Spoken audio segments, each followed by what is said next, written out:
Welcome to the Royal Horizon Smash Cards podcast. Thank you, everyone, for joining us for our seventh episode. We're thrilled to kick things off and dive into the world of Smash Cards. Today, I'm really excited about our guest, someone who's made a huge name for himself in the world of Smash Cards.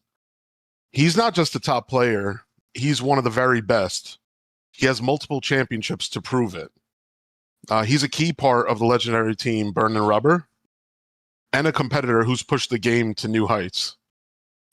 Everyone, please join me in welcoming a true standout and champ in the Smash Cards community, Xe-Lence.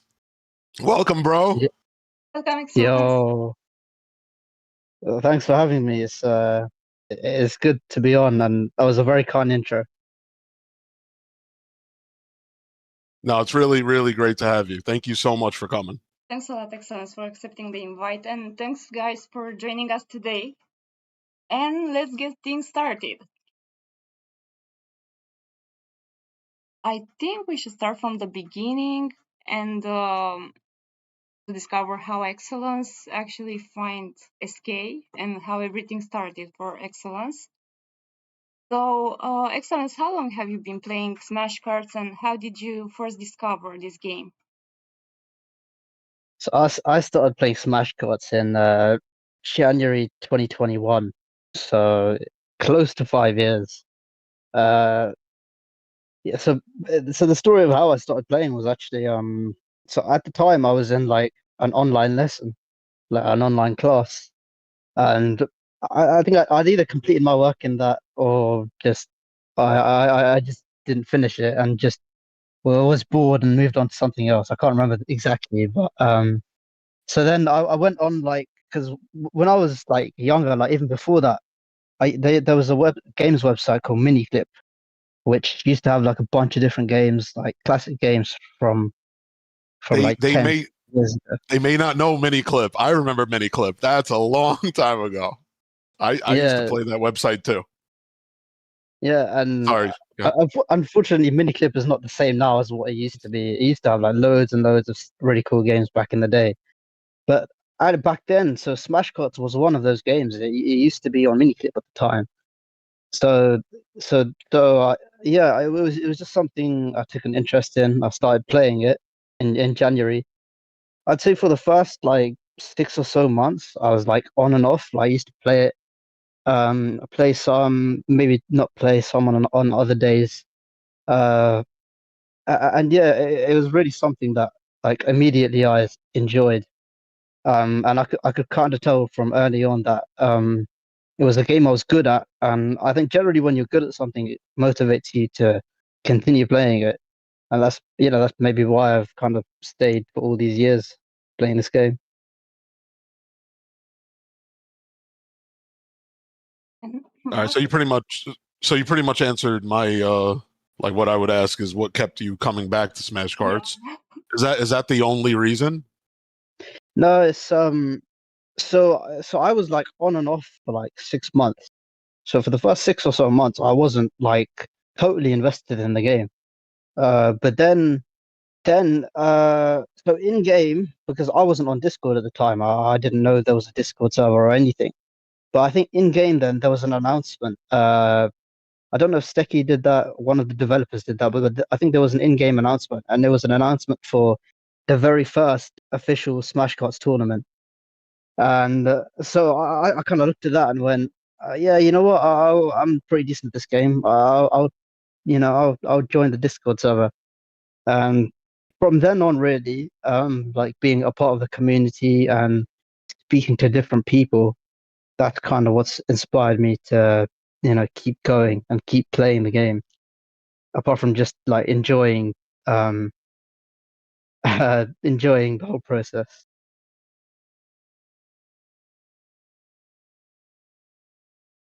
And if we are turning back in time, and let's dive into your journey as a escape pro player, because in July 21, if I'm not wrong, you took part in your first official 1v1 tourney and reached the quarterfinals, if I'm not wrong. How was that experience for you back then, and how could you tell us about it? Yeah, that was that was really fun to be a part of because at that time I remember I was relatively unknown. Like nobody really knew who I was or kind of what my skill level was. I went into that tournament as like well, I guess a bit of an underdog because nobody knew me. Um, yeah, I remember speaking to one of the first people I spoke to at the time was Fubster. He was like a legendary figure in the community, and Yeah. because he was hosting the tournament, so I kind of reached out to him, shared my stats to him, and he was like one of the first people I got to speak to. Uh, but yeah, that first tournament, I remember like going into that tournament, like there was a few names I'd heard of. Like people were talking like this guy's gonna win. This guy's really good. And I think I'd say there was like three standout names at the time. One of them was Rambo Renegade, who I imagine a lot of people maybe wouldn't know who that is, but back in the day he was like a really strong player. Um, Another one was Outrun, who I think everybody knows who he is. He's still around, doing his thing.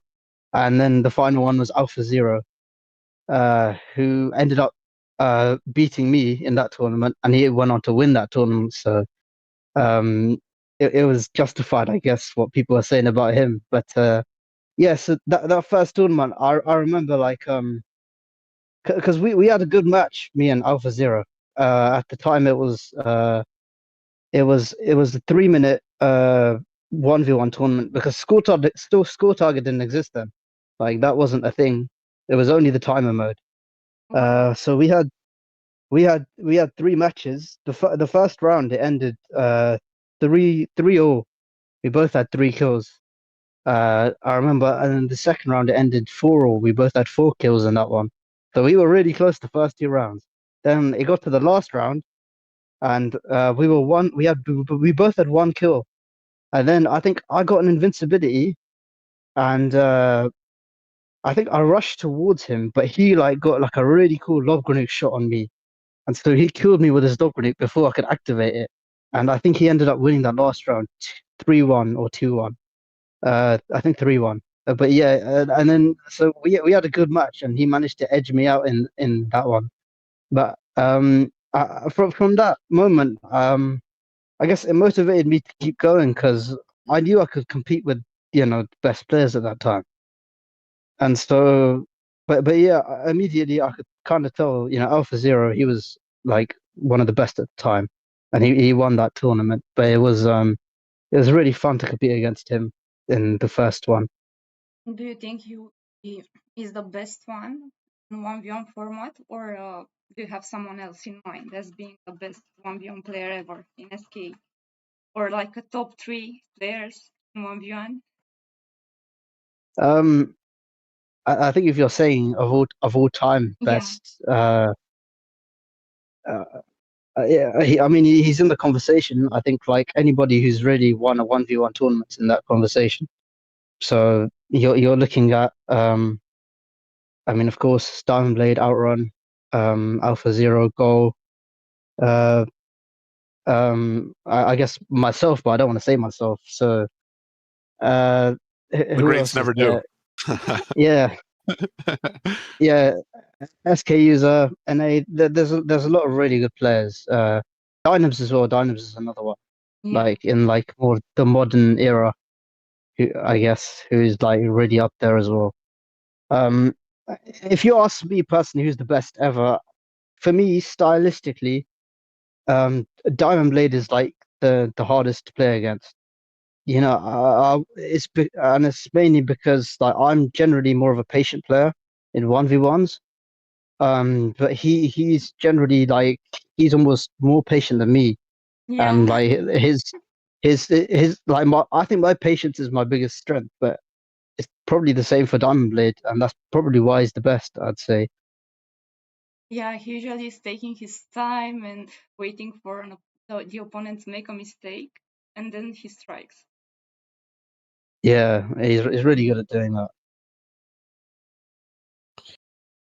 And then, so in the sixth official Smash Cards tournament in November 2021, you got your first medal, finishing third. You lost the semifinal to Outrun, but won against Ancient. Can you tell us more about that tournament?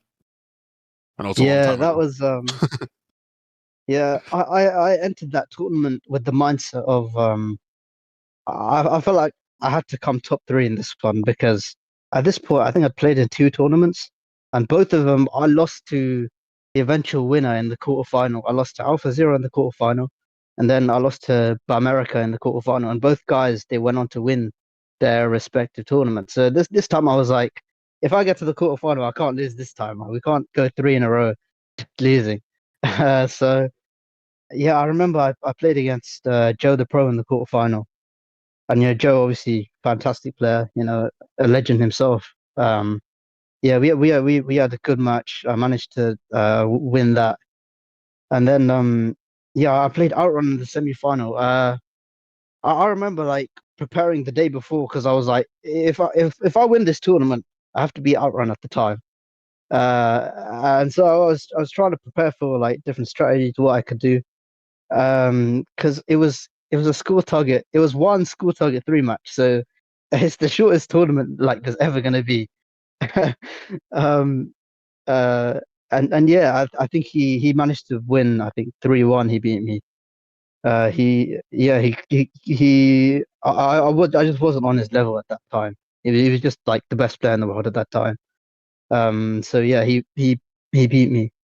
And then I played Ancient in the semi-final, and at this point I was like, okay, I've just lost to Outrun. I was like, I can't lose two in a row, so I just went for it. I just was trying all sorts of shots at the time, and I managed to win. So I was just happy about that because yeah, I got third in that tournament, and I think Outrun won, and Shorty Sean won his first tournament at the time, and like I remember that being a big deal because Sean had come third place, I think, twice at that point.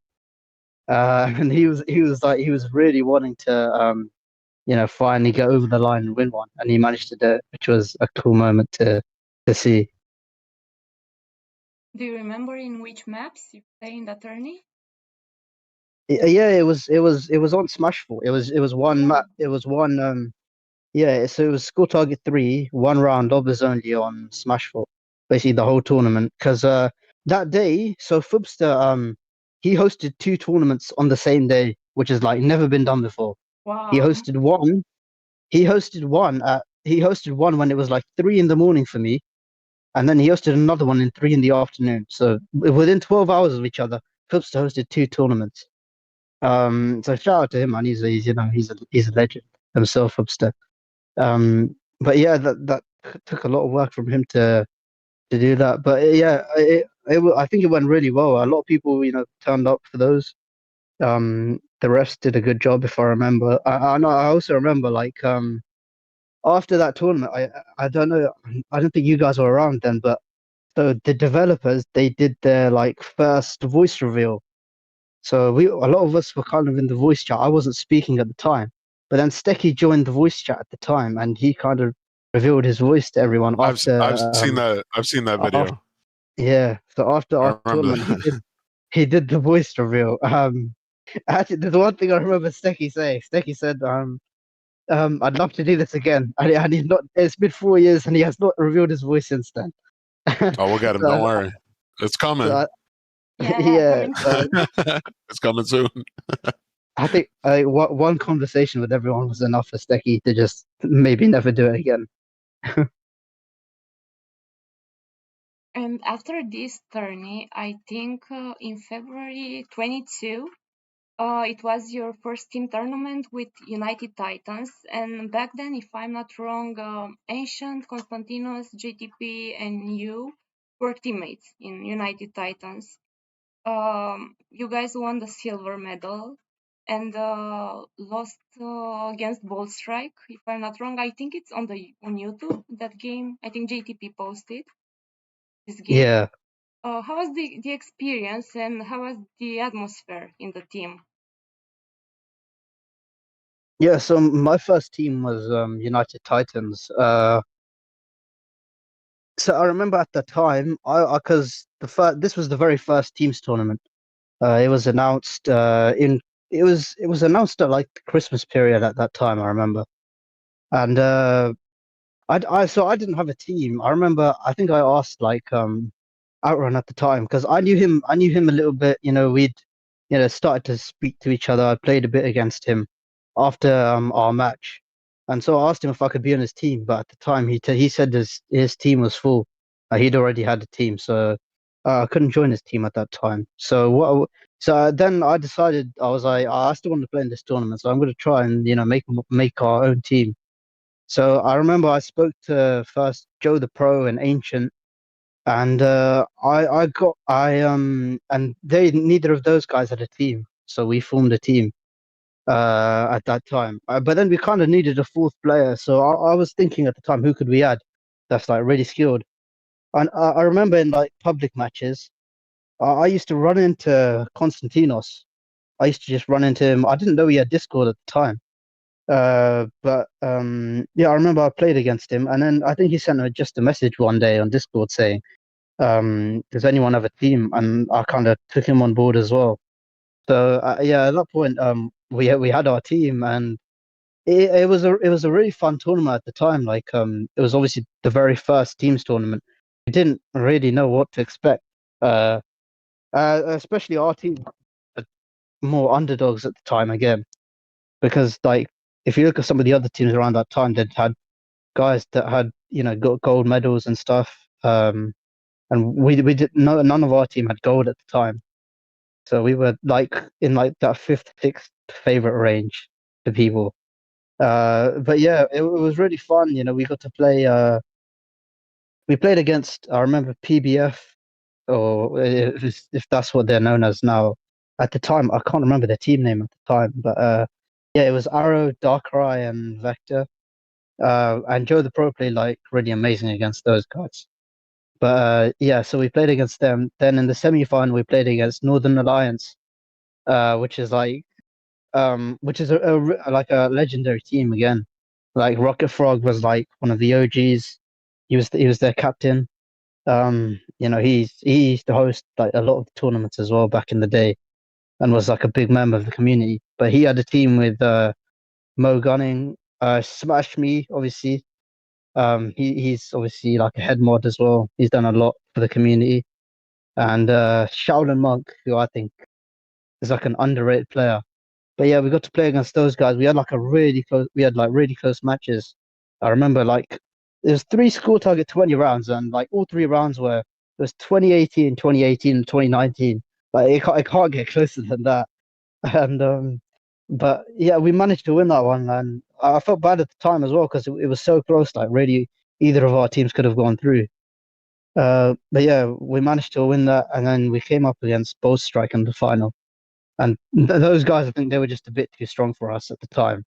Like, it They were was like not we even are trying. now, I think, right? Yeah, yeah. At that time, they were really strong. Yeah, Alpha Zero, not even trying at Loris, it was at the time, and yeah, they played really well together.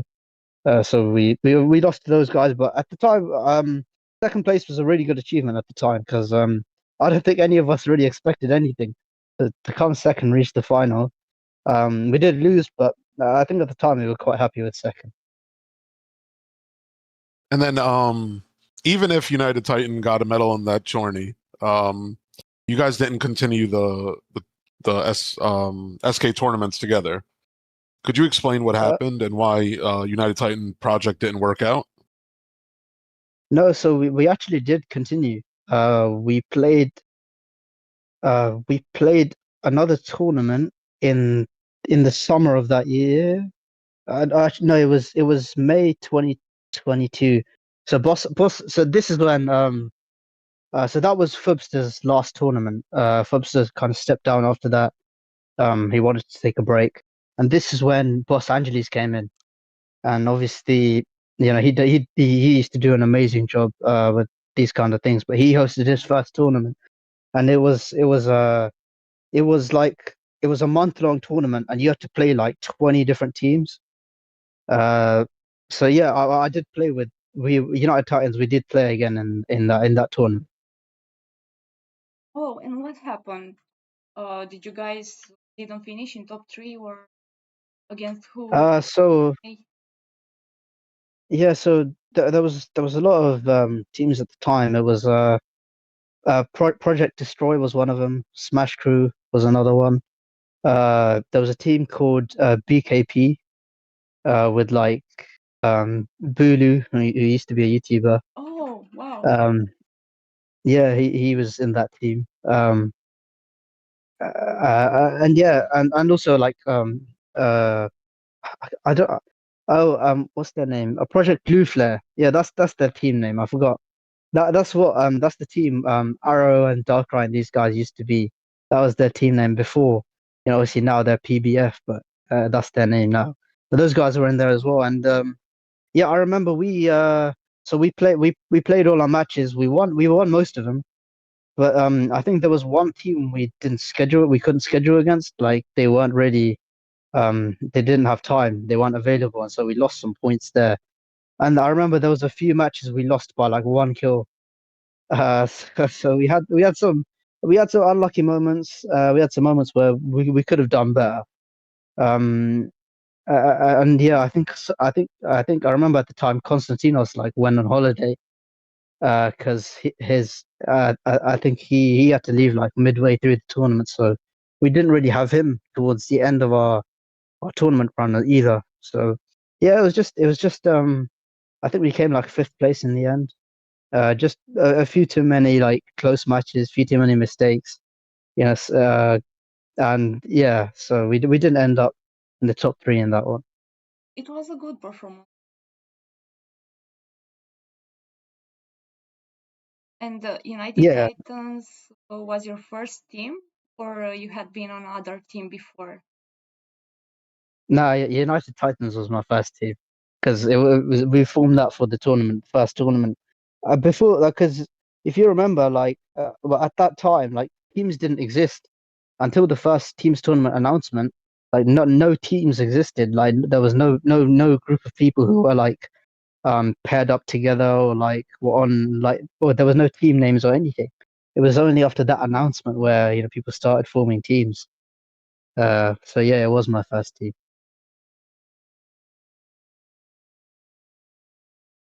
Yeah, that's a nice journey. And Royal? And then, yeah, I got you. In September 2022, so you finally won your first gold medal in a 1v1 tournament, defeating Arrow in the finals. You had an impressive performance defeating also Thunder, SK User, Anime Bite. How that tournament feel for you? Yeah, this was I'd say this was really the tournament where I kind of established that right at the very top maybe because I think I guess yeah, this is my first gold medal. So yeah, I entered that tournament because at this time I was like playing a lot of Smash cards. Because a few months before that was the first time the high score leaderboard, the high score channel, which is in Discord in Tool Team. A few months before that, it was established, and I would say I was probably the first guy who was like, well, maybe not the first guy, but like after a month or two, I was the guy who was like constantly grinding high scores at that time after the leaderboard was established. So I was like in really good form heading into that tournament. Because I was playing Smash Cuts regularly, hitting all my shots generally, doing all the things right, like dodging and stuff and all of that. So I entered that tournament and it was a drop zone 1v1 tournament. It was a 6 minute 1v1 round. Because it was on the spot. So that was the format. And yeah, I was confident heading into that tournament. Um, the thing with that tournament at the time was I remember there was no seeding. So basically now the seeding. So the top players they can't play each other until the final or the semi-final or the quarterfinal. But in that tournament that didn't exist. So right from the start, my first match is against Thunder, and I'm like, like immediately to start, I've got a good player, like, um, but yeah, I managed to get through that, and then after defeating Thunder, I look at the bracket and I'm playing SK User, and I'm like, oh my God, This is like the worst draw ever. You um, you had a tough path from the start. yeah, it was tough from the start. Because at the time, I remember SK User, he was like he was being hyped up as the guy. He was gonna everybody like if you quite a few people were saying he's gonna win this tournament. He was defeating a lot of people in practice. So I kind of knew if I could beat this guy, I could win the whole tournament. So our match was really close. So we tied. I think it was 6-all. Like so after 6 minutes we tied 6-0, 6-6. Sorry, and so it then went to a tiebreaker, and it was a score target one match, and yeah, and that because it was on drop zone. It's such a small map. Like you could easily like spawn kill someone. That didn't happen in our match. We shot some lob grenades, shot some lobbers, and eventually I managed to get the winning kill on him. Um, yeah, and then after I won that match, I was quite relaxed because I knew at this point like if I could come through that, I think I could come through and win the whole thing. So yeah, I played Anime Bot after that. That was a good match. That was close as well. Anime Bot at the time was they weren't like established, like they were making a name for themselves. Like they were kind of in the position I was like a year before that. Uh, kind of making a name for themselves. So they came through that. Gave me a good match, and then I played against Dark, who was a bit of a surprise, I think, for people, because like he was like he used to have like a YouTube channel where he did like some trick shot edits and stuff. But he wasn't. I don't think he was seen as like an amazing player.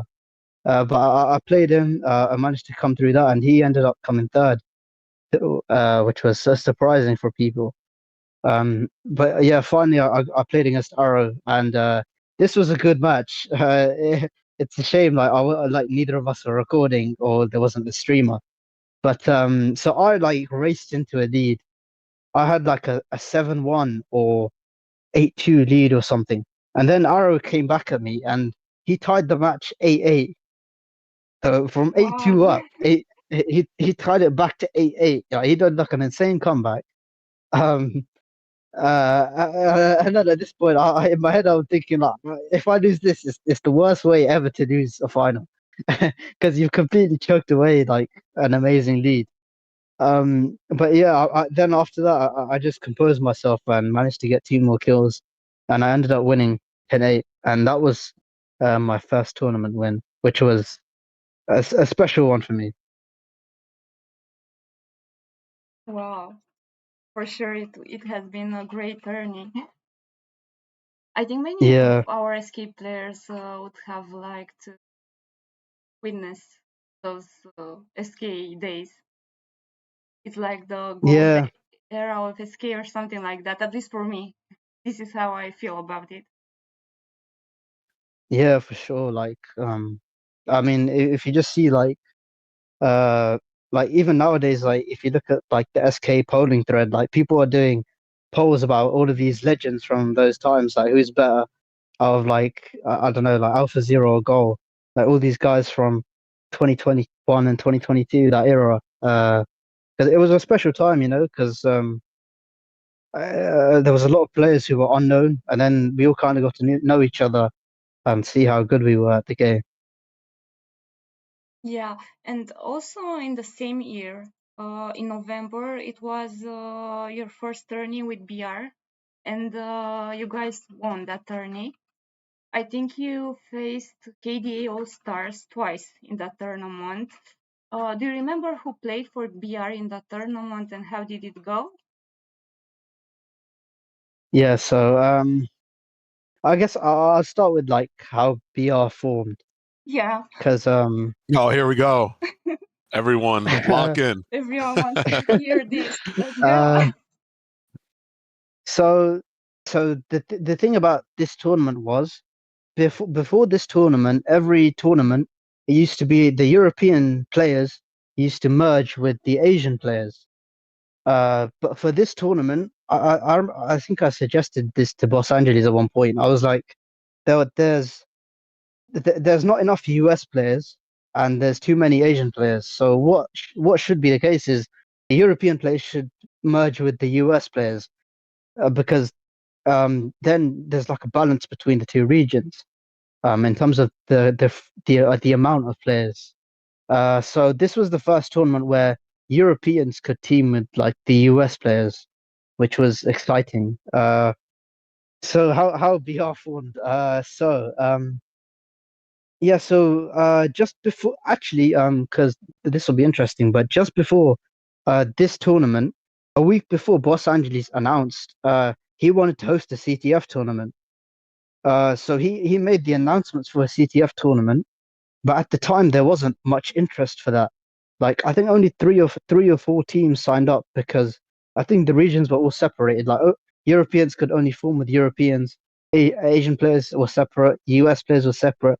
So I think people didn't really get to team with the people they wanted to play with, which is why like the first CTF tournament, which didn't go down, uh, it didn't happen until obviously last year. Um, but yeah, so instead of that, he hosted this tournament. And then, yeah, so at this time, I didn't have a team because United Titans, I could no longer team with them because Joe and Ancient, they were in the Asian region, so I couldn't play with those guys. And Konstantinos at the time was inactive. So I was like, I was scouting in a way. I was like, who can I team with here? Because we've got to form a new team. And so immediately I was like, Outrun, at this point, I think we were good friends at this time, I'd say. Like we would play a lot together. It's been like a year at this point from when, we first met. So immediately I was like, Outrun, let's team up.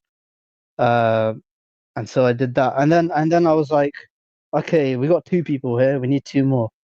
So like a week before the announcement, I got to do a 2v2 with Dragon Master and Diamond Blade. And this is the first time I think I played Diamond Blade. And like I knew Dragon Master, he was also someone like I practiced with and played with and communicated with. So I did a 2v2 with those guys, and I could tell, those guys were very skilled. And Diamond Blade was new at the time, so nobody really knew this guy, like his skill level, what he was capable of. So at that time, I think I decided to kind of make BR. So I chose Outrun to come in. I wanted Dragon Master in there, and then I kind of told Dragon Master because Dragon Master knew Diamond Blade quite well. I said, uh, you can let Diamond Blade know that we're gonna make this team, and it's gonna be called BR. So we that's how BR was made. I wanted to add these guys, and we made a team. You are the founder of VR, right? The founder of BR. Yeah. Well, it's the way It's the all way it right. is I chose like the team. I chose like the initial like OG members of BR. Um, Outrun chose the name. The name Burning Rubber comes from Outrun. So I didn't know this at the time because he decided on the name Burning Rubber. And I was like, okay, yeah, that's a cool name. We all kind of agreed it's a cool name. And then if you search up Burning Rubber, it's the name of a It's a video game. game. Yeah, Yeah, he told us. it's a video game which Outrun used to play when he was younger. Um, and that's why he wanted that name. So that's how the name got chosen. And so our group chat is currently BR group chat. You get insights into that, but that's currently owned by Dragon Master. But his only his only few will know about that group chat. But yeah, what sucks about Dragon Master owning the group chat is that I was supposed to create the group chat, but so I went offline at the time. I think me and Dragon Master were messaging, so he decided to create the group chat. But now that account that Dragon Master created the group chat with, he no longer has access to that account. So he doesn't know the password to it, I think, or he just can't log into it. So the owner of the BR group chat is an account that nobody can access. So if somebody got into that group chat, we can't actually kick them. Oh my god, so funny. Oh no. Which that's the original group chat. I mean, obviously we could create a new one, but the OG chat is owned by somebody. It's owned by It an doesn't account that exist uh, anymore. that doesn't exist anymore. But yeah, so yeah, that was the first tournament. We won it. Um, we did some practice matches before. And this is where because what was going to happen was we didn't know like who's going to play for us. Uh, at the time, I wanted Outrun to play. He hadn't been playing. I think he took a bit of a break from Smash Cards at that time. But I generally know, like, at his best at the time, he was probably the best player on our team. So I wanted him to play for us. Then we kind of had to decide our lineup because it was 3v3. So what happened was we played some practice matches, and a Diamond Blade kind of from that point, 2022, he established himself like quickly. Like even from that point, he was like a really good player. So because I was the team captain, and I decided, yeah, Diamond Blade can play as well. And then I think for the first couple of rounds, me and Dragon Master kind of rotated, but then like I played like the final rounds against KDA as you mentioned. And yeah, it was a good match against those guys. It was Hypervola, Arrow, Dark Ride. Like these guys are always like in the final somewhere. Uh, like if you're playing a final, like they're gonna be somewhere in that discussion. So, yeah, we managed to win that, and that was BR's first tournament win for. Well, the next one wasn't for a long time actually, but that was our first one. And back then, when you play in that tourney with BR for the first time, did you feel like BR is gonna become the best SK team? Did Uh, you had that feeling? I I believe. Well, I believed in like our talent and like our coordination. Um, obviously, because at the time, like the most established player was Outrun, and after that was me. We were like the two most established players on VR. And then because Diamond Blade was still kind of new, Dragon Master just won his first tournament with us. So, but we kind of knew as long as we continue playing, we have a good chance to dominate. Because we did manage to win that tournament with like some gap to the other team. So we knew like as long as we continue, we can continue winning. And I mean, I think as you've seen, that's kind of been the case. And then the first free for all tournament organized by Super Smasher in 2023. How was that for you? And I'm pretty sure like Diamond Blade won his first individual gold medal in the tournament. Oh yeah, this one. This was uh this was one of the most fun, but this was one of the most fun times for the community, but like also one of the most depressing after the tournament Oh, after the tournament ended because so the tournament was 6 months long, right? Uh like we've never had a tournament that long. It lasted 6 months because I think it was like 6 episodes, like, and there was one episode a month or something like that. And then obviously we had the world finals. Uh, so yeah, we obviously the whole of like BR team participated at the time, and we obviously got to the world finals. And yeah, because yeah, so then we played the regional playoffs, and I think I didn't quite make the world finals at that time. I Yeah, I missed out by a few kills to I think it was Outrun and Dave. I think they both beat me by a few kills and managed to get into the world finals. So yeah, the reason why I said it was like so depressing is because the tournament lasted 6 months, and it was wow. like if you don't win after that time, or if you like go out early, like it's like all that time you spent playing the game. just to not even like get far, it can hurt a lot of people, and it did. But yeah, that tournament. One thing I remember was like Diamond Blade basically was like very dominant in that tournament. He won that tournament, and this is when he made a name for himself really. Uh, and I think from this point on, he was seen as like, I guess, the best player on BR. Um, yeah, and yeah, he won it. Outrun came second, I think, and Arrow came third. So it was a good. Well, it was really fun to watch. Obviously, I'd much rather have been a part of it, but I didn't get to make the world finals. But because so Josh, so this was like the biggest tournament as well because Josh SK, Josh, he streamed it on his YouTube channel, and I can't remember the exact number, but he had close to like 100 live viewers uh for people watching this because Stecky I think made an announcement in game, so a lot of people were interested in this.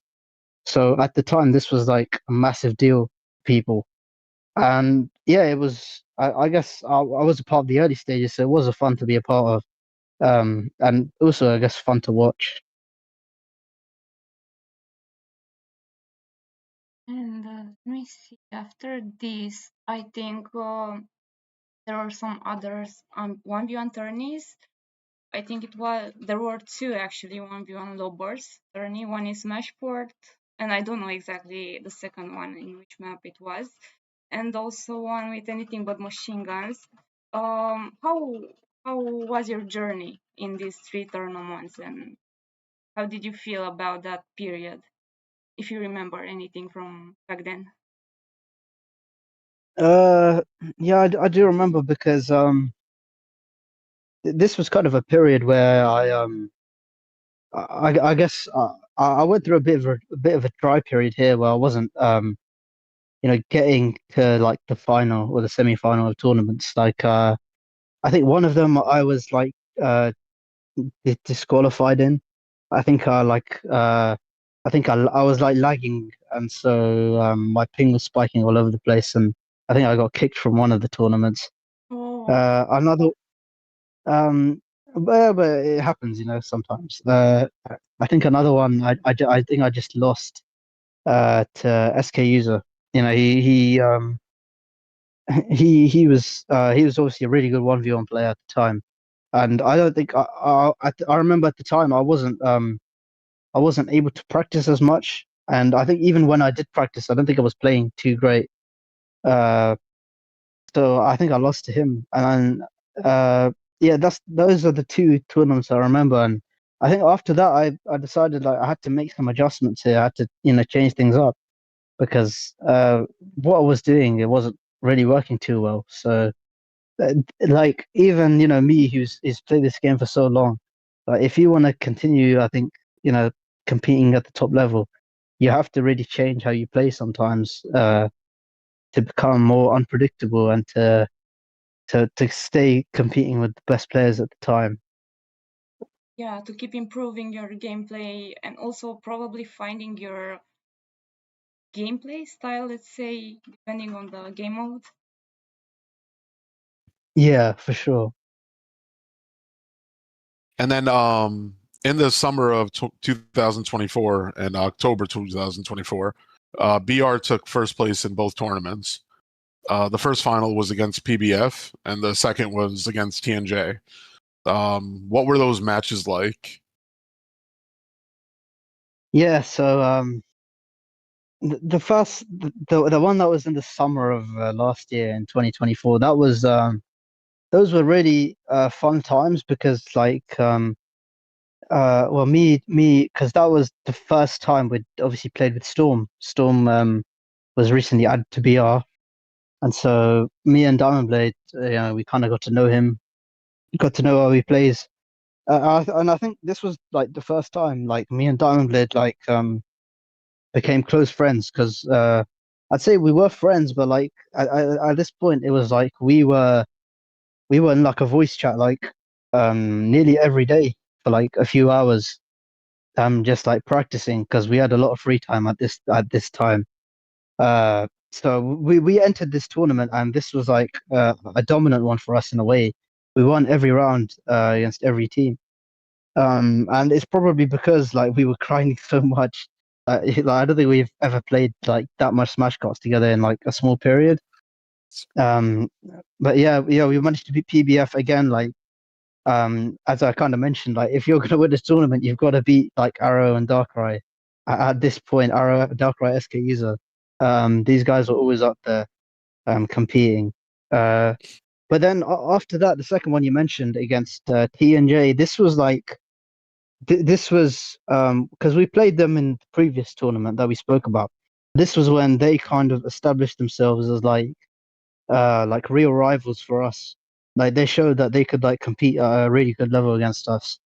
It was Sammy and Zach playing for those guys, and they pushed us all the way. You know, it was I think we played like a few rounds. There was quite a few 2019 and 2018 rounds in there. Like we managed to win, but you know it wasn't easy at all. But yeah, they were both fun times just because you know as much as you know winning's fun, I guess just getting to know your teammates better, communicating with them, learning how to improve and stuff. You know, that's all a part of the journey. Yeah, for sure. Was I think it was a very nice experience for BR overall. I mean, your path guys as a team, I think it was like growing gradually, but in a constant way. At least this is what I feel about your journey in SK as a team.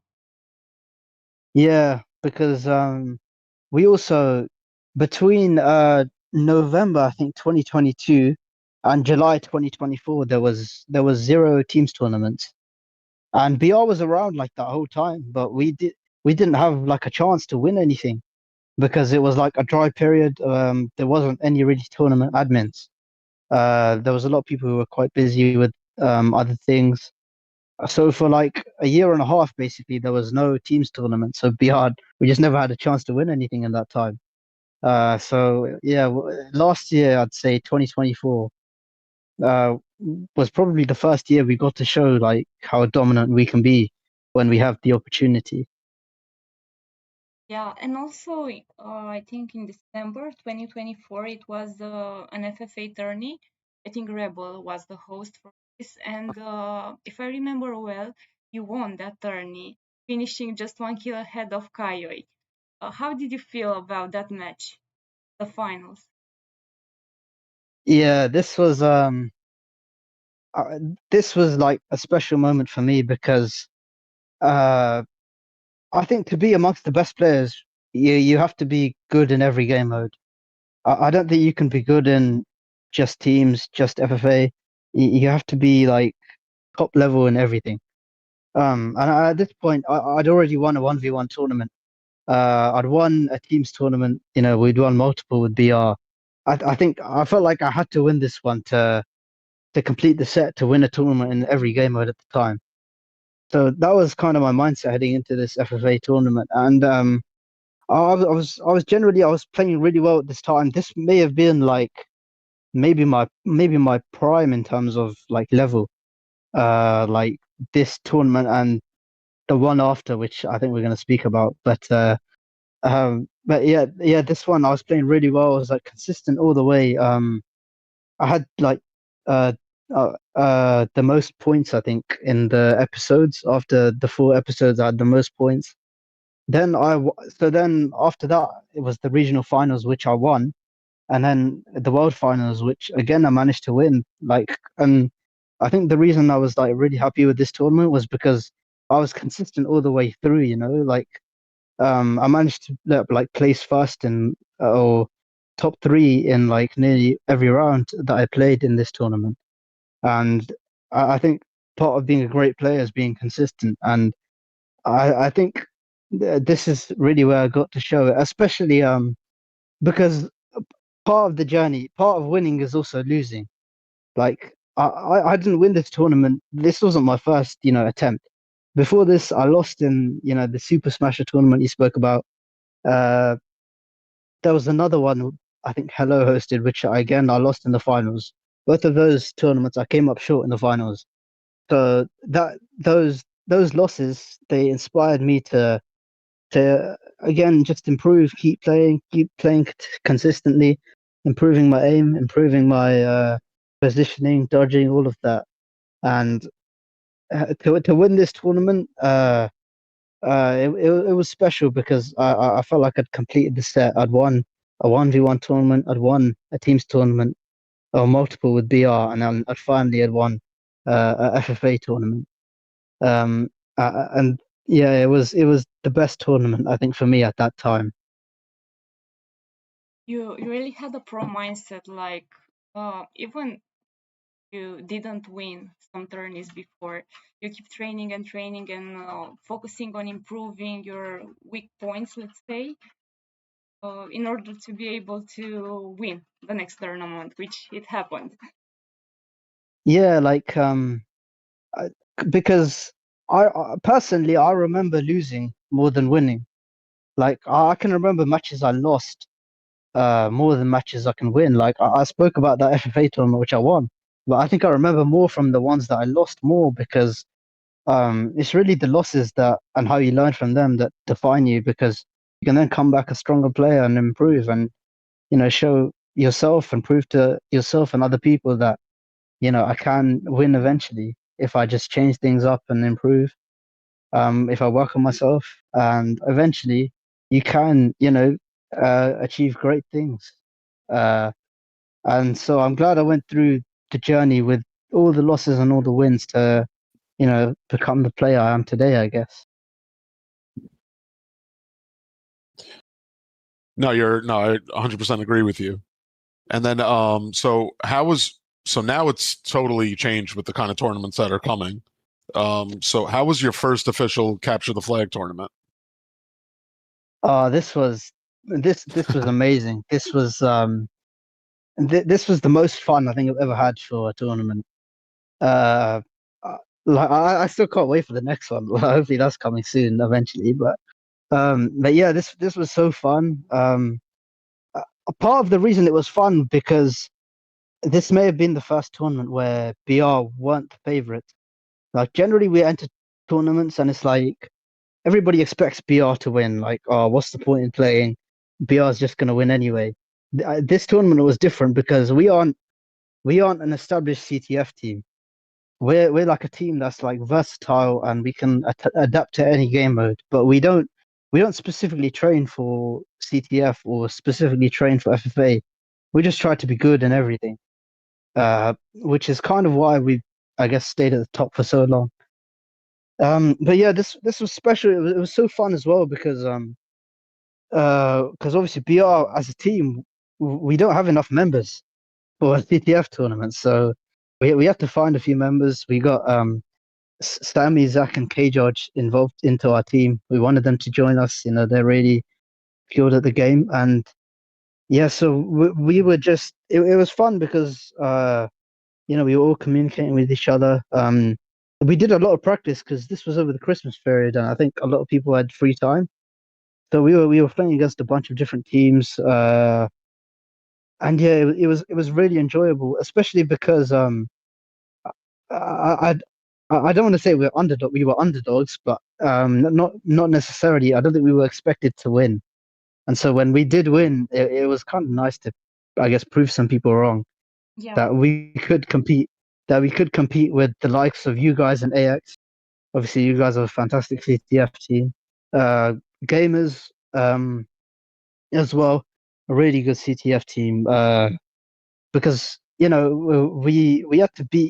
had to go through both of you guys to win, and I'm sure as you guys have seen, because um, I mean all of our matches, I think they're on video, but yeah, all of our matches. I think they were very competitive.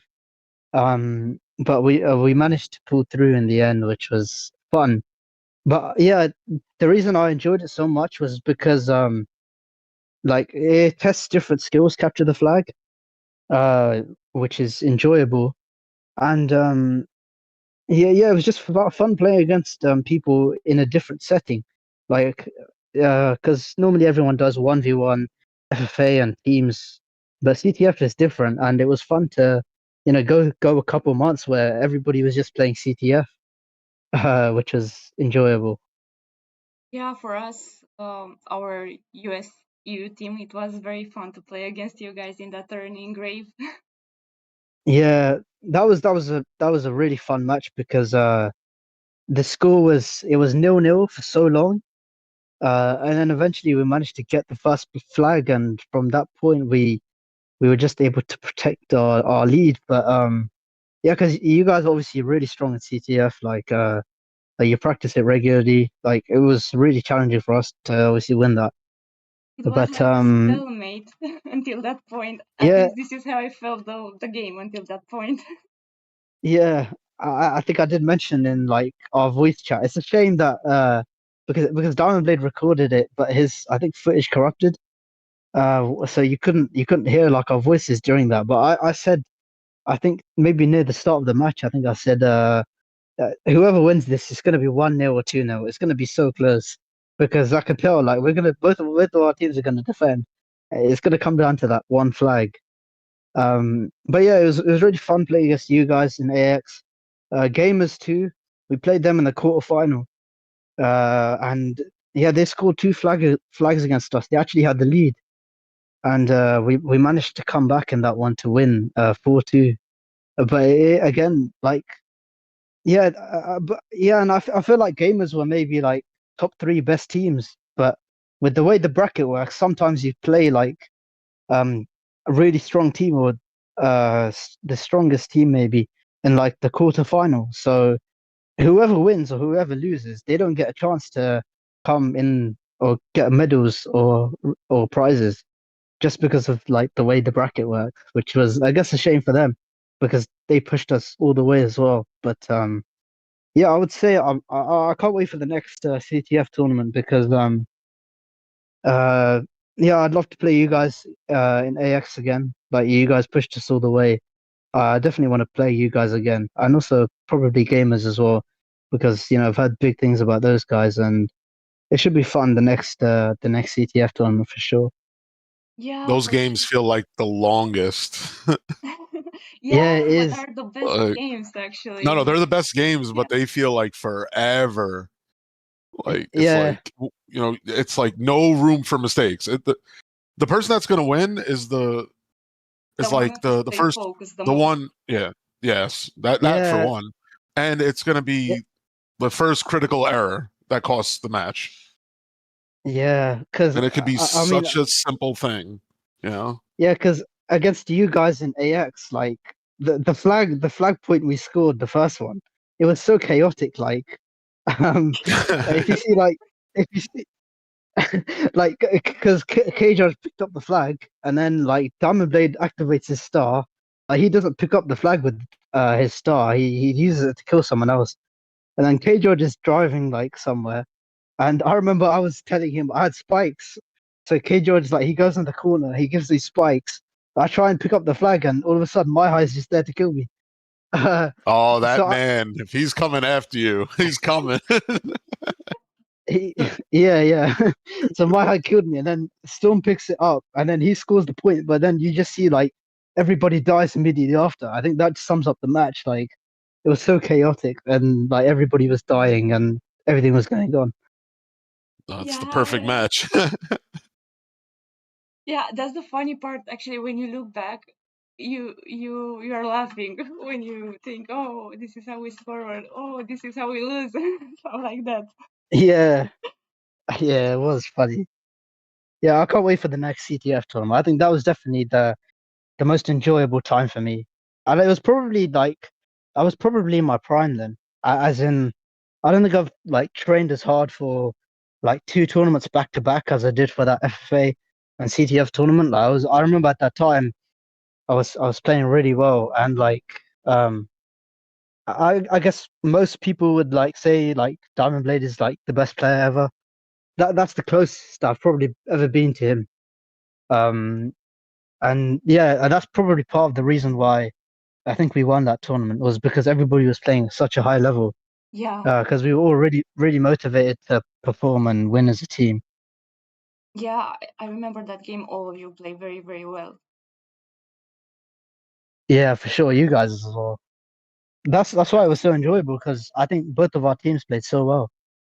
Yeah, and also about the next tournament after this CTF, I think it was a team tourney, but score target one, and you play against Yahoo, AU, yeah, uh, Business as usual. yeah, business as I Yeah. think usual, that's what it stands for. and the Asia version of their team.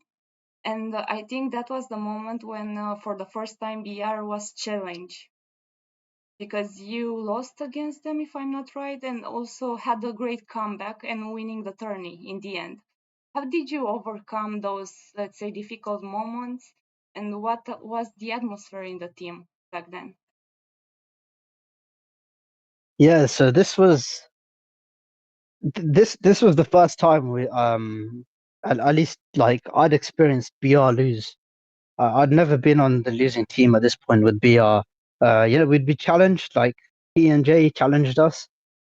Obviously PBF challenged us, KDA, as you guys kind of mentioned, these guys they challenged us and pushed us all the way.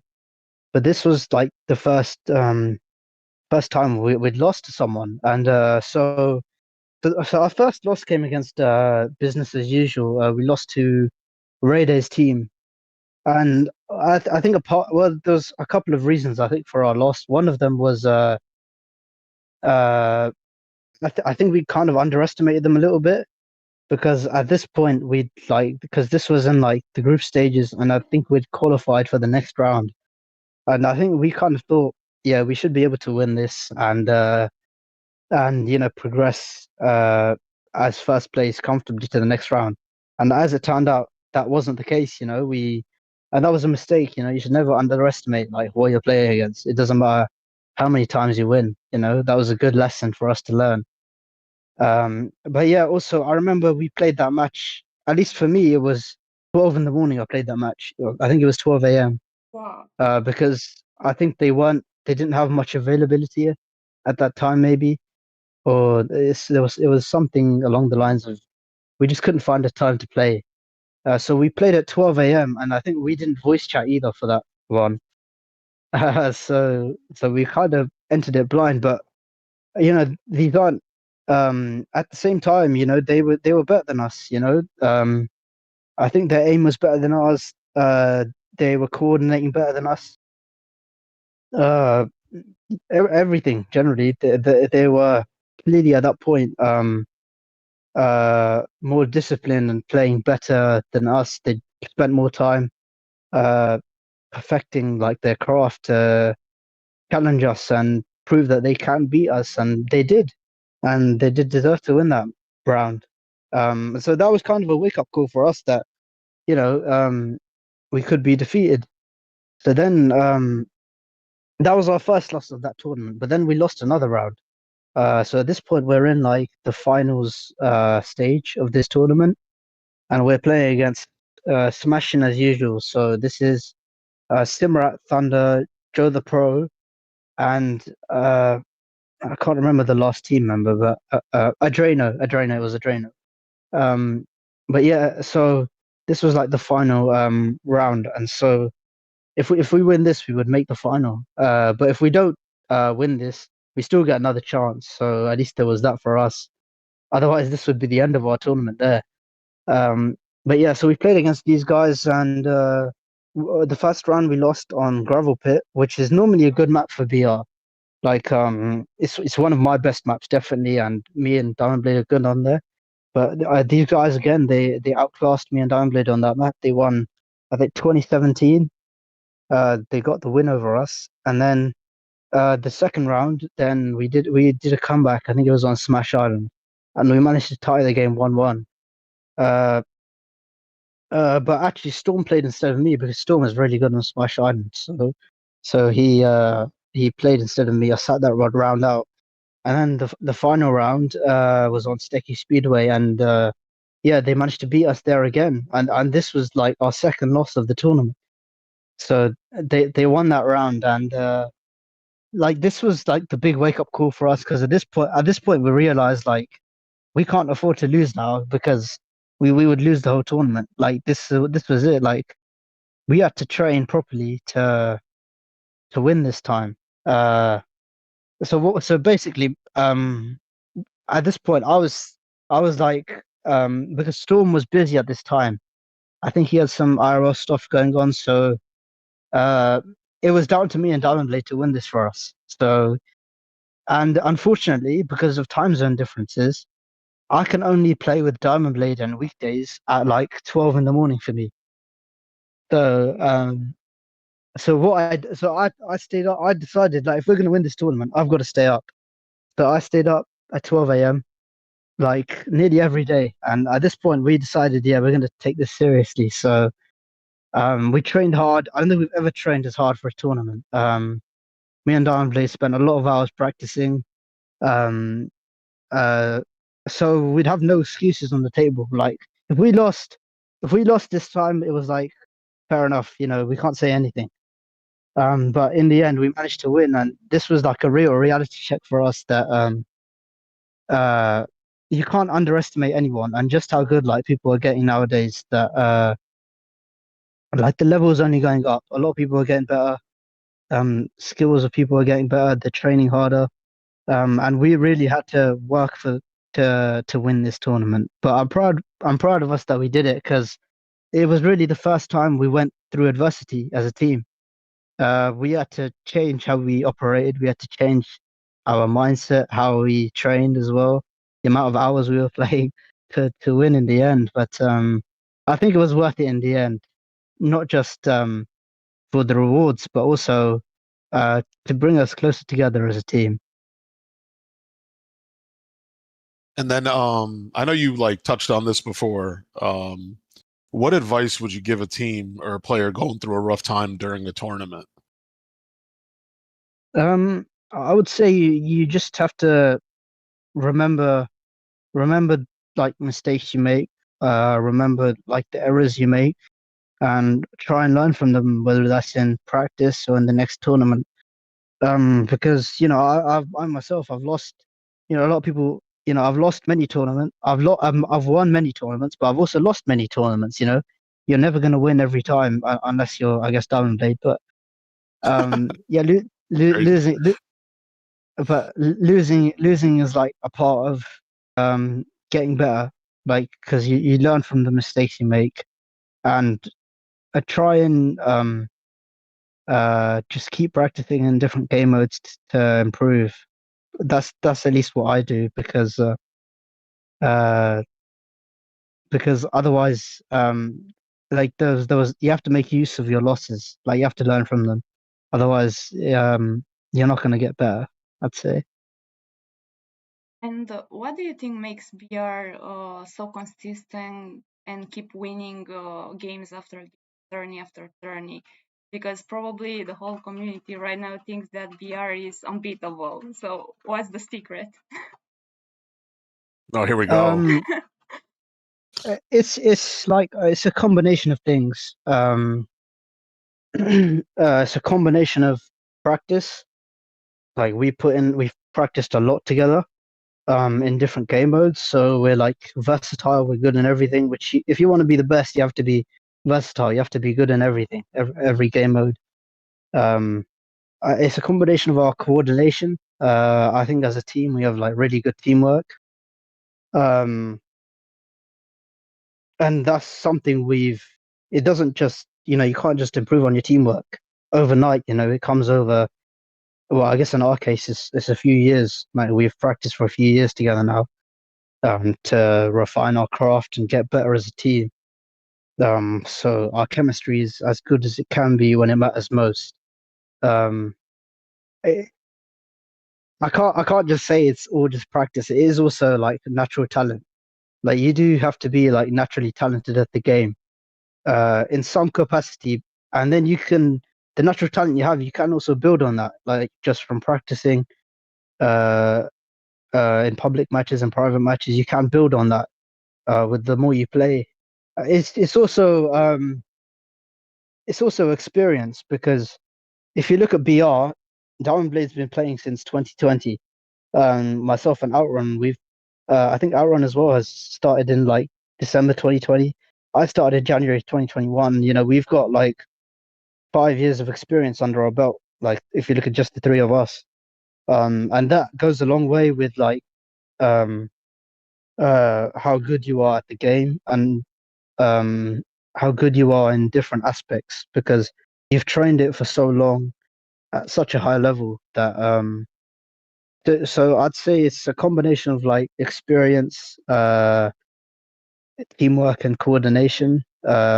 Your mentality also comes into it. I think you also it's good to believe that you can win against anyone. Uh, Sometimes it could be delusion, like like you believe you could beat anybody. It could be a little bit it could be a bit of a delusional mindset at times, but I think it could be something that helps you maybe. Yeah, Um, it's like you are being overconfident sometimes, and this helps, yeah, right? yeah, it could almost help you if you believe in yourself. I'd say so. It's a combination of experience, mentality, uh, practice, and also like natural talent, like just how good you are, like uh, naturally at Smash Cards. Let me- Real? Yeah, no, I'm here. I'm thinking I was gonna ask him like something else, Oh, but okay. I forgot what I Go was gonna ahead. ask. No, because he's right. He's right. He's 100% right. Like he said it perfectly. That's why I'm like like mind blown right now. All right, but if it comes back to me, I'll ask. Um, so this is a great question because you really don't honestly like speak much. So this is great to like finally like really hear from you. Um, so what's your favorite weapon in the game? And which one do you like dislike the most? Oh, favorite weapon. I guess lobbers is the most fun to use. Just because you can, I think, get some cool trick shots on people like across the map and like snipe people. Uh, at the same time, like straight shooters. But actually, I'd say lobbers have some downsides. And like when I try and like hunt for high scores, sometimes when I get a lobber, like I'll take somebody down to like 1 health, and it won't kill them, which can be annoying at times because you're just missing out on kills. On occasion with lovers. So maybe not lovers actually. Uh, maybe a nuke because a nuke is like you can kill someone head on with it, and you can also get like blast radius damage with a nuke. So a nuke is really fun to use. I'll go with a nuke. For worst weapons, I mean the machine gun's obvious. Like I don't think you really have to think about it. But if it's not the machine gun, um, snowballs can be annoying at times. Like if you just get, especially if you like get frozen over and over again, like it can be frustrating because you just want to play the video game and it's like there's something just stopping you from doing it. Yeah, and probably in FFA it's the worst when you are hunting a world record or something like that, or a high score in a certain map. Yeah, for Listen, sure. for bad players like me, snowballs is the best. Yeah, it's the worst thing with snowballs is when you shoot it at someone and like because there's three of them, isn't there? And like it goes in between the Yeah. first and the second snowball, and it's like I thought this should have like 100% success rate, but turns out it doesn't No, sometimes. so yeah, sometimes you like totally miss. Yeah, for sure. Look, if you are listening to this, we are sorry. Yeah. Again, sorry. No, but I've also had great moments in snowballs where like someone shoots it at us and capture the flag and like three of us are frozen at the same time. And Yeah, it's just funny to see me and my teammates frozen. And I'm like, sorry guys. I don't know how you get into yeah. Yeah, such situation all the time. it always happens to me. Always. It's a Some of it's it's just a bad love hate luck. it's a love hate relationship. You love using them, you hate being frozen by one. Yeah. Okay, and now switching from weapons to maps. Do you have a favorite map for teams, Score Target, FFA, and CTF? Like a different map for each format? Oh, I'd say Please in don't say general, Stecky. No, I'm not. No, that's. No, I'm just I'm not messing with you. saying. You can say whatever you want. Yeah, I'd say honestly, my favorite map in the game is probably not one like anyone would expect. My favorite map in the game is Sky Arena Temples. I really enjoy playing Oh, on. Wow. I there you really enjoy go. playing. I really enjoy playing on Sky Arena Temples. Like, I would choose to play on Sky Arena Temples if it's like it doesn't matter if it's teams or school target. I would choose to play teams or CTF. I mean, I'd choose to play on that over any FFA map if Sky Arena Temples is in rotation. And that's it's partly it's because of the map size. I enjoy how big the layout is. I enjoy how much like space there is that you can like use to your advantage. Um, I do like the aesthetic as well. I think I like the colors they've used for the map personally, and just I know the map is symmetrical, but I find that enjoyable actually. To play. But yeah, I enjoy playing on that map. I think you can get some cool trick shots on it as well, and just the size and the aesthetic of the map I really enjoy. So I would choose to play on personally Skyrim the Temples over any other map. Personally.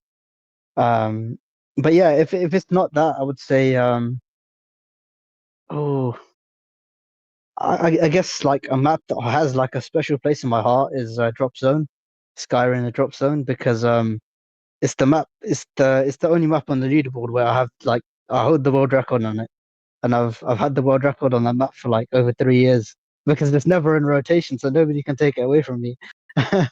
um, Before you answer, I but was yeah, thinking of Pinball or Drop Zone as a favorite map for you. yeah, yeah, What's but the yeah. what's the record?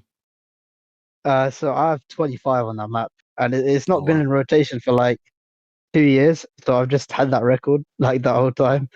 Um, but yeah, it's Skyrim Drop Zone has a special place because I won my first 1v1 tournament as well on that map. So to have the world record and win your first tournament on a map, it does have a special place for me. Drop Zone does. But apart from like those two, I think all of the OG maps, like the maps that were released like at the start of the game, uh, Gravel Pit, Smash Fort, Sticky, Smash Island, and Slip and Slide. All five of those are like amazing maps, and I think generally like those are the maps maybe people enjoy playing the most still, despite them being the oldest maps. I think it just shows that how good like the developers did like in the early stages of the game to come out with maps immediately that 4 or 5 years down the line, people still enjoy playing on so much. Yeah, I think And is there? Oh, uh go ahead. sorry. Sorry. I wanted to say something about temples. I think it used to be in rotation as an FFA map, right? Some years ago. Yeah, it was. I remember that. I think it only came in rotation like once, but yeah, it was. It'd be nice to have it back. Oh yeah, for sure. I don't. I think the devs just enjoy putting these like bigger maps as like CTF and teams, and they put like the smaller maps just for FFA.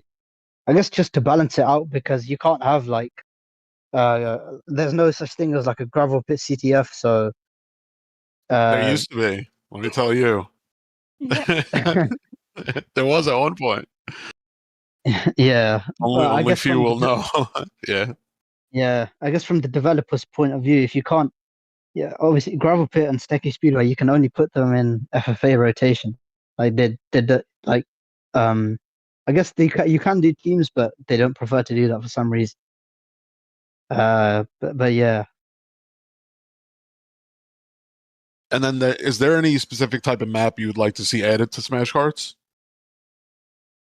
Oh, um, maybe some like kind of ocean map design, like ocean themed, maybe like Under the I don't ocean know. or a mix of. Oh, that would be cool too. Yeah, like if they include like the physics of like being under the ocean, that would be And you see insane. like But I don't. maybe like a ship, like old shipwrecks and stuff like that. I don't know. I'm just thinking. Yeah. I think in Yeah, Mario, in Mario. It was a mission when you had to go under the water or something like that, and you had that physics, the underwater physics. Where Yeah, you go super slow. Yeah. yeah, that would be cool. Obviously, I'm not sure if they'd, make uh make like different physics, I guess, for a specific map. I don't know if they'd like change their whole like game model for that.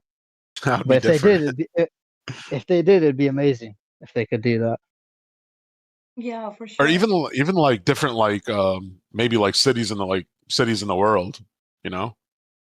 I don't Yeah, know. like Or even like planets, like they have like space stations, but imagine like if they like looked at like how Mars was and they actually made it a map, you My know? God, would be so nice. A solar Like system season with yeah, um solar systems, you see? And that's how it's yeah. done. yeah. Took us almost 2 hours, but we got it.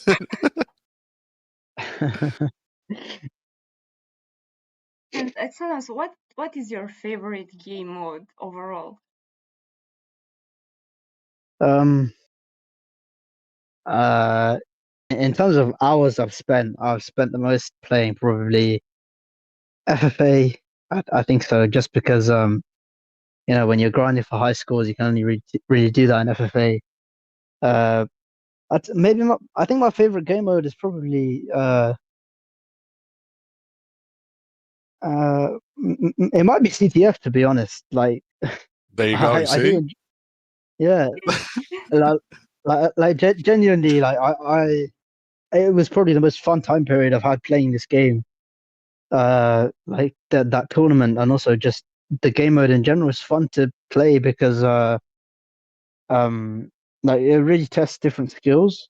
It kind of combines all the different game modes, like because it's 8v8 obviously, and it's like it combines FFA and 1v1 as well, because you're gonna have situations where you're having a standoff with someone. So yeah, I'd say CTF because it kind of combines everything into one, and it's also like a different uh element of the game. Also, you know what I think is coming too?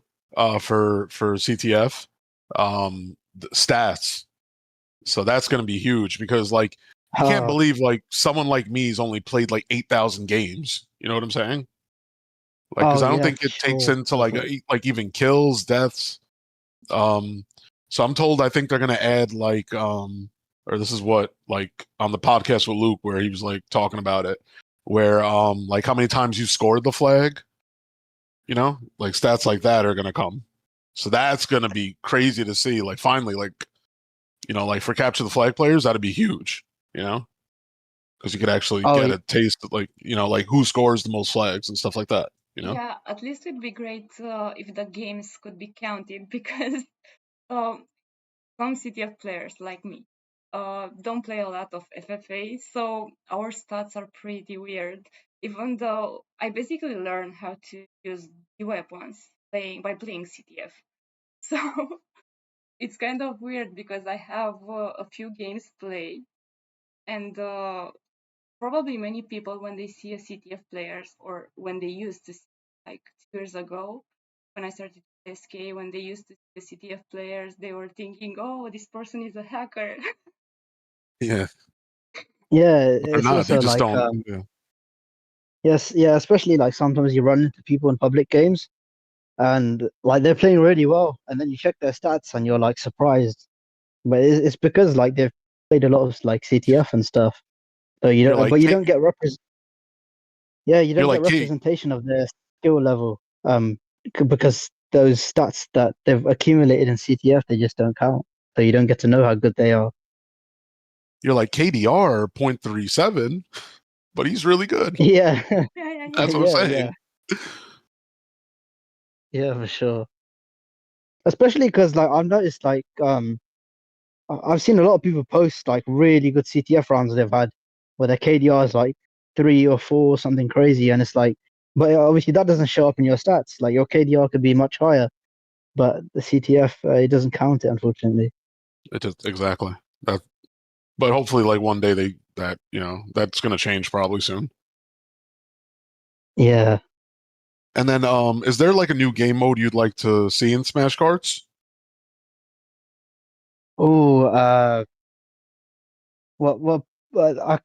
part of the reason why I started playing Smash Cards initially was because I thought it was like a racing game. It's like when I saw I thought it was a bit of a racing game, but then I found out after playing it was Battle Royale. I still enjoyed it, Yeah. but I think one of the things like I kind of did want to see was like a racing game mode. Um, I I don't think it's ever unfortunately going to be added to the game. Like I think I saw one of the developers posted I think they mentioned they may have to create a new game entirely if they were going to make like a racing game mode. So I don't think unfortunately that's ever going to come. But that is the one kind of game mode I wanted. Apart from that, there's I know a lot of people want to see like a ranked game mode, so you can like level up and get like more prizes. Like you can start from I guess the lowest rank could be bronze and like the highest rank could be gold, and you have to like go all the way up from like a long journey from bronze to gold. Uh, yeah, a ranked could be cool, but I think the one I really wanted was a racing game mode at some point. Yeah, it would be interesting to have such a game mode.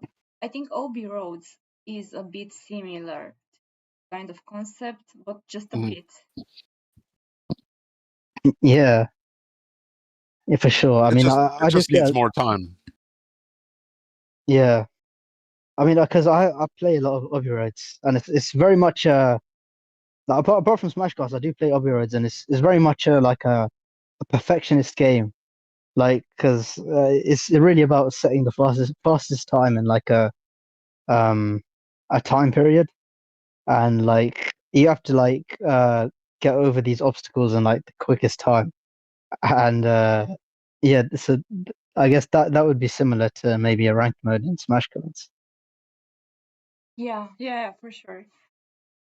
And we'd like to ask you something. Is there a player who inspired you in SK? And if so, what do you exactly admire about that player or those players?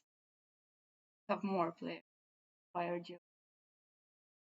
Um, yeah, I'd say there was probably three people to me who kind of inspired me. The first person was Alpha Zero because he won the very first tournament and he beat me to do that. And I kind of looked at his journey and I wanted to win a tournament at some point in my career. You know, obviously, I can never have imagined to win as many as I have now, but my goal was to just win one tournament. And he was the guy who beat me and he won his first tournament. So, and he was a really skilled player at the time. You know, he was playing a lot and he worked hard to get to the top level.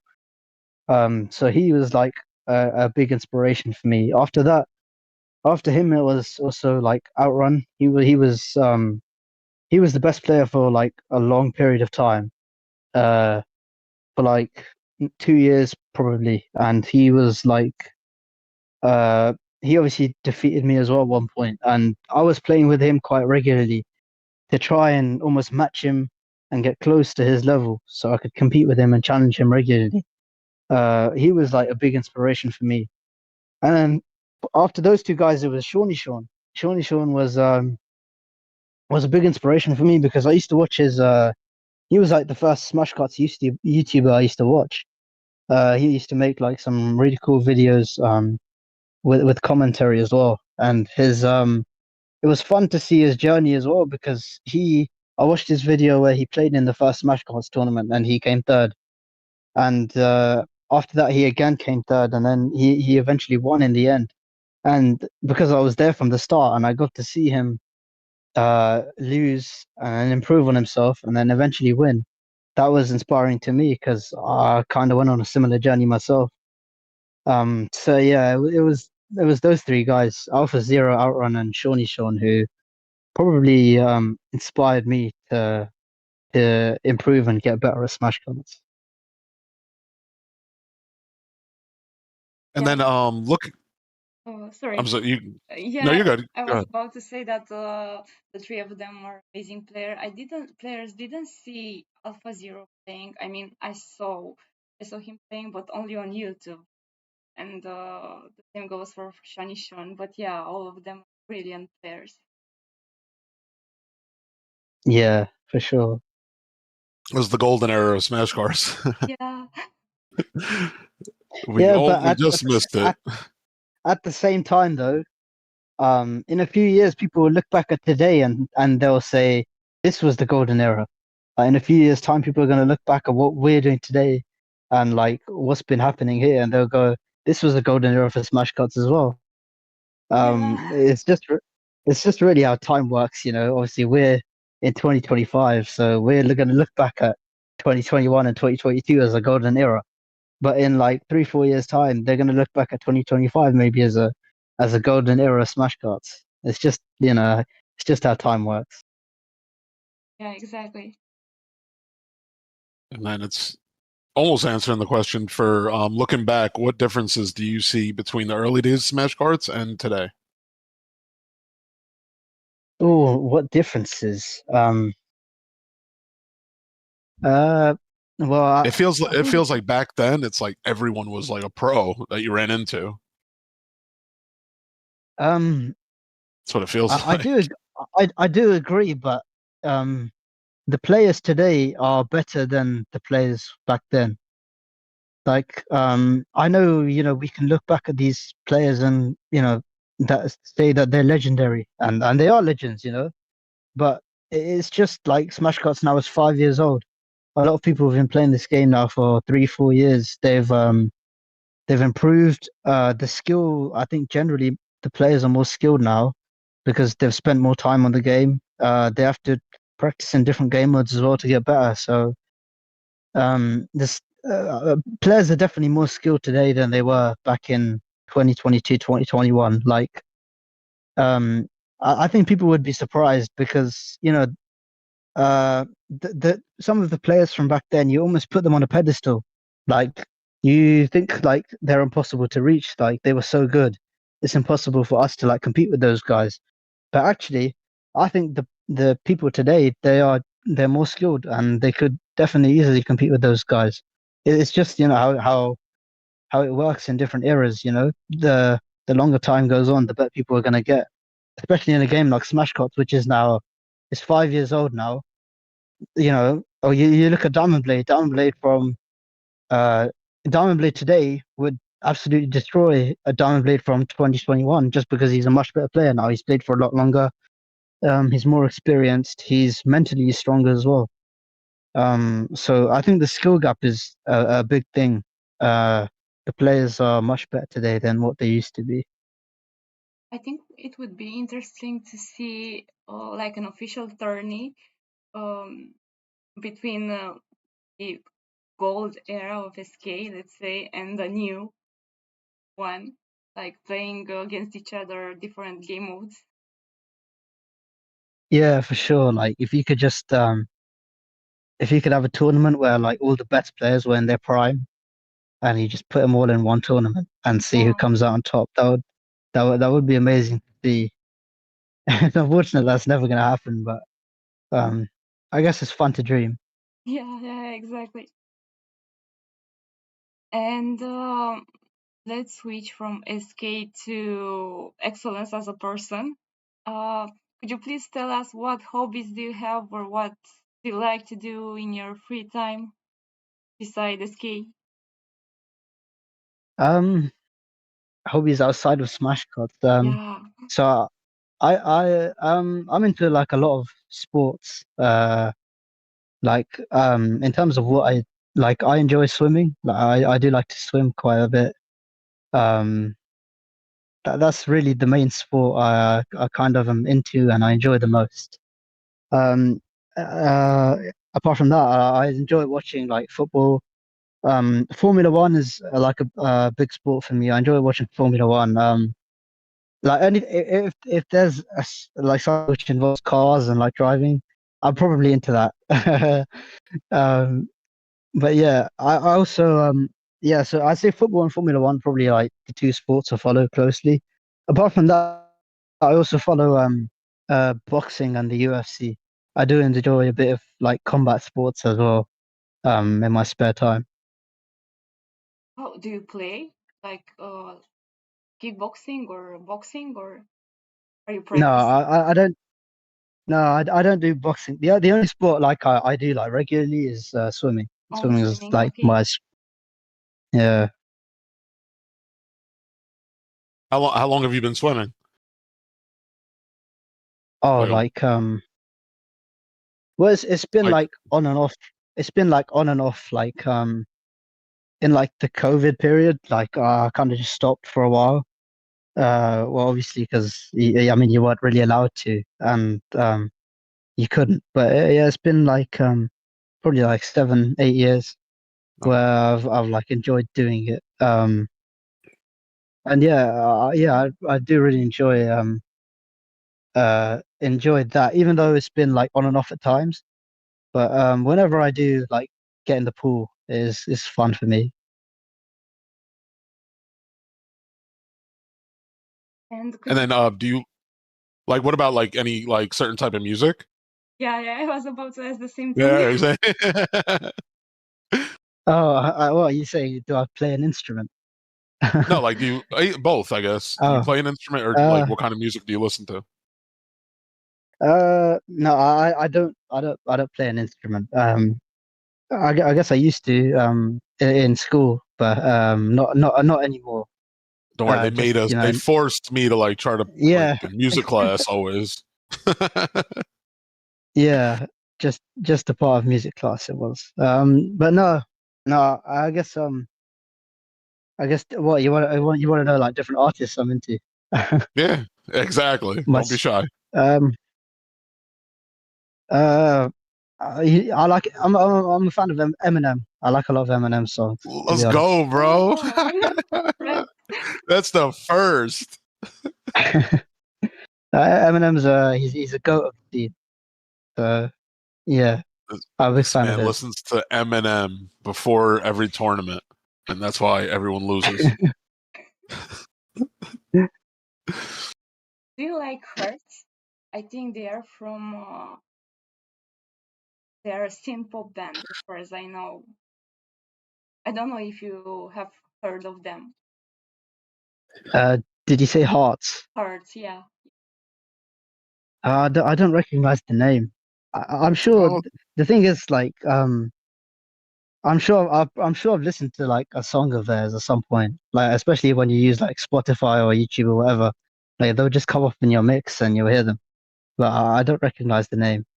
why do you like Eminem?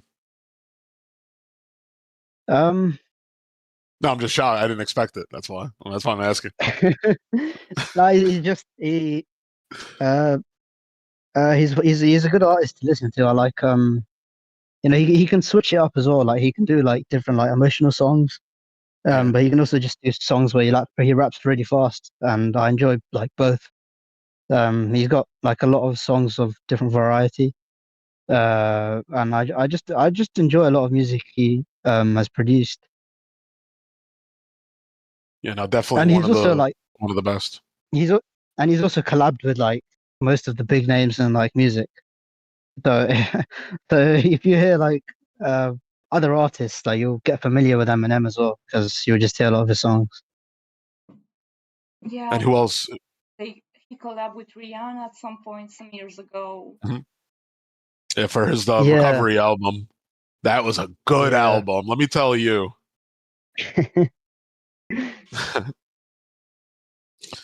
Oh man. Anyone else that you like?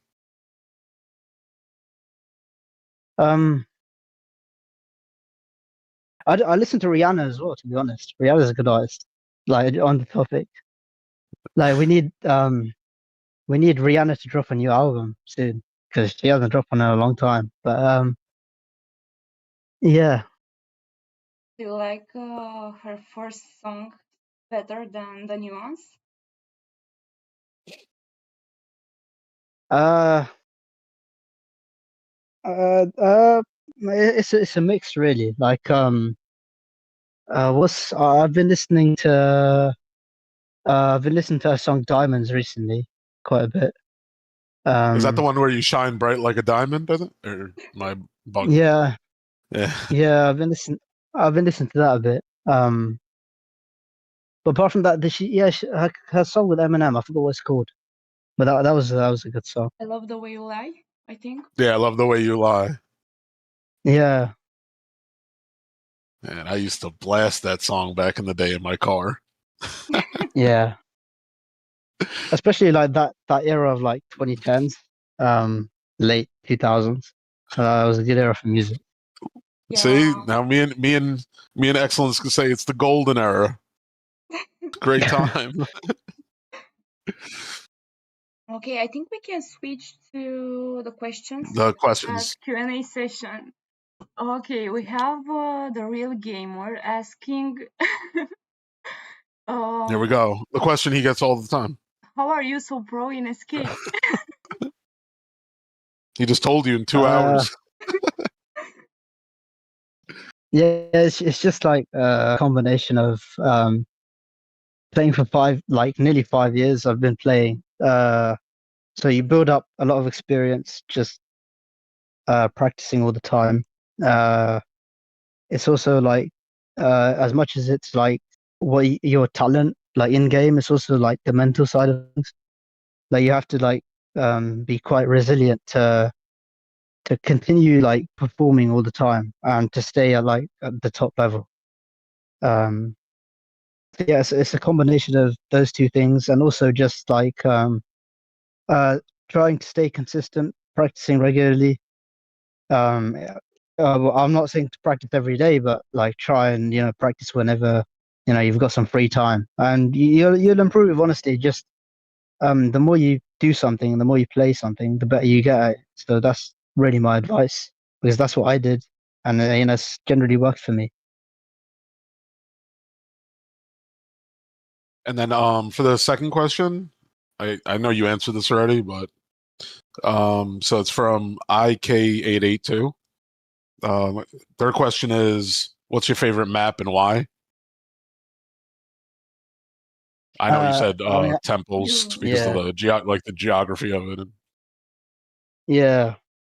Well, yeah. Temples is probably my favorite map, but I hope it could become Sandbox because I'm trying to get a score of 31 or more because like that's one of the things I wanted to do. That's one of my goals. I wanted to get a 31 score or more because my kind of record right now is 30 and I've never got a 31 or higher. So I would like to.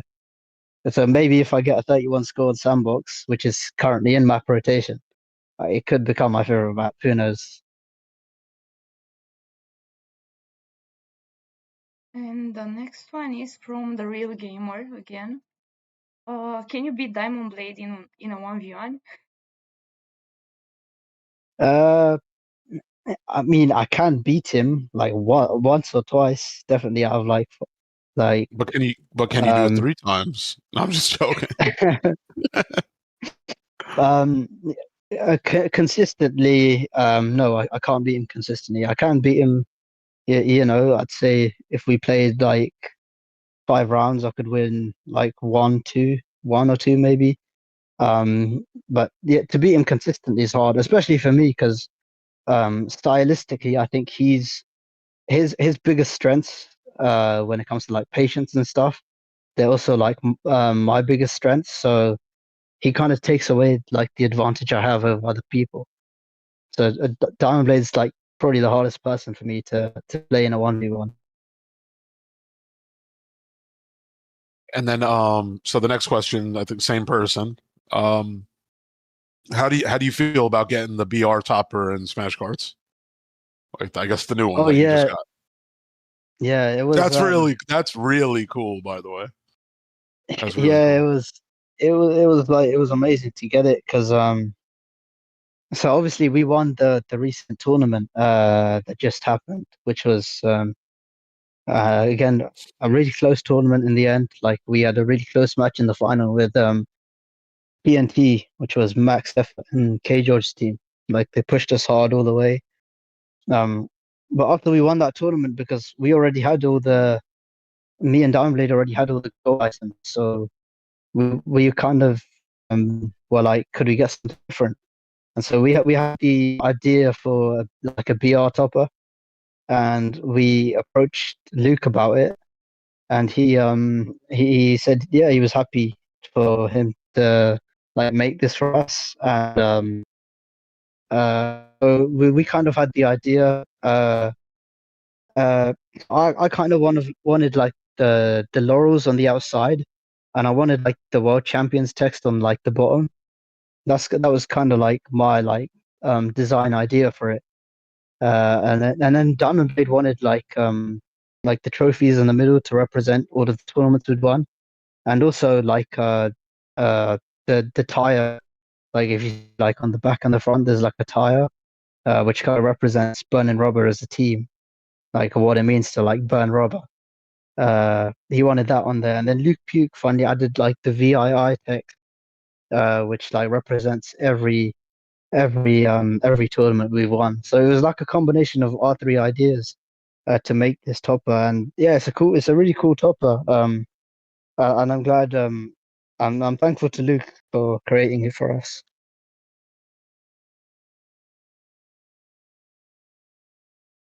No, it's a really really cool topper. Yeah, it looks I don't so think you could nice. change. You can't change. Like you can't like use anything else. You got to use that. And then you Yeah. want to go for the next. The next question is from Joseph Wang. How does BR practice together and prepare for tournaments? We we we um we normally have like a practice time, which is like 5 p.m. in my time zone. It's like early morning for like Diamond Blade, and like in the evening for generally me and Storm. So we normally whenever we practice at that time, and we're just like in like a voice chat together, and we just play, and normally different game modes. We try and change it up, just so we're like playing well in like every aspect of the game. Uh, which is kind of why we've stayed like competing at the top for so long, because we try and practice everything that we can. So it's like a constant practice every day. Well, not every day, but like whenever we can. Like especially like BR as a team, we don't really practice on weekdays. There's just like unfortunately the time zone difference isn't like ideal for us, so we normally try and play on weekends. And but yeah, in weekdays I'd say we play on our own. We just probably complete the daily challenges to finish like the seasons and stuff. And then on weekends we probably play some together, which is when we do most of our practice. Rael, the next one. And then let me see. So this one's from Moeed. So which is your favorite teams tournament? Well, I'm gonna say was it the capture the flag? Yeah. Uh, yeah, it was capture the flag. Just because of like how much like effort we put in to improve and get better, because obviously we're not predominantly a CTF team, so we had to work hard to win that one. But I'd say that is the answer. Like capture the flag tournament was the most fun. But if it wasn't that, it was the one in like summer of 2024, which Ray Day hosted. Just because I feel like me and Diamond Blade probably became like close friends during that time period. And it was the time when we were practicing like nearly every day, like for a few hours, just sat in like a voice chat together, like talking and communicating and stuff. So yeah, I'd say like the CTF tournament with an honorable mention to the one in the summer of last year. And let me see, the next one is from Kayoi. What are your SK goals after completing the game with every single trophy, and what motivates you to keep going? Um, That's a good question. My SK goals, I have two really. I want to get at least a 31 plus score. So, my best score so far is 30, which I've got a few times on Sandbox. I want to get into the top three scores on the leaderboard, which is obviously the world record is by DB and K George. They have 33. After that is a 32. Some people have a 32 and some people have a 31. I want to break into that category. And then finally, I do also want to get a leaderboard score for every map. I want to get on the leaderboard for every map in the game. So far, I'm missing two maps. I'm missing Snow Shrine, which I don't have a leaderboard score for, and there's only like a few people for that map. And also, I'm missing the Old Graveyard, which is it's not currently in rotation.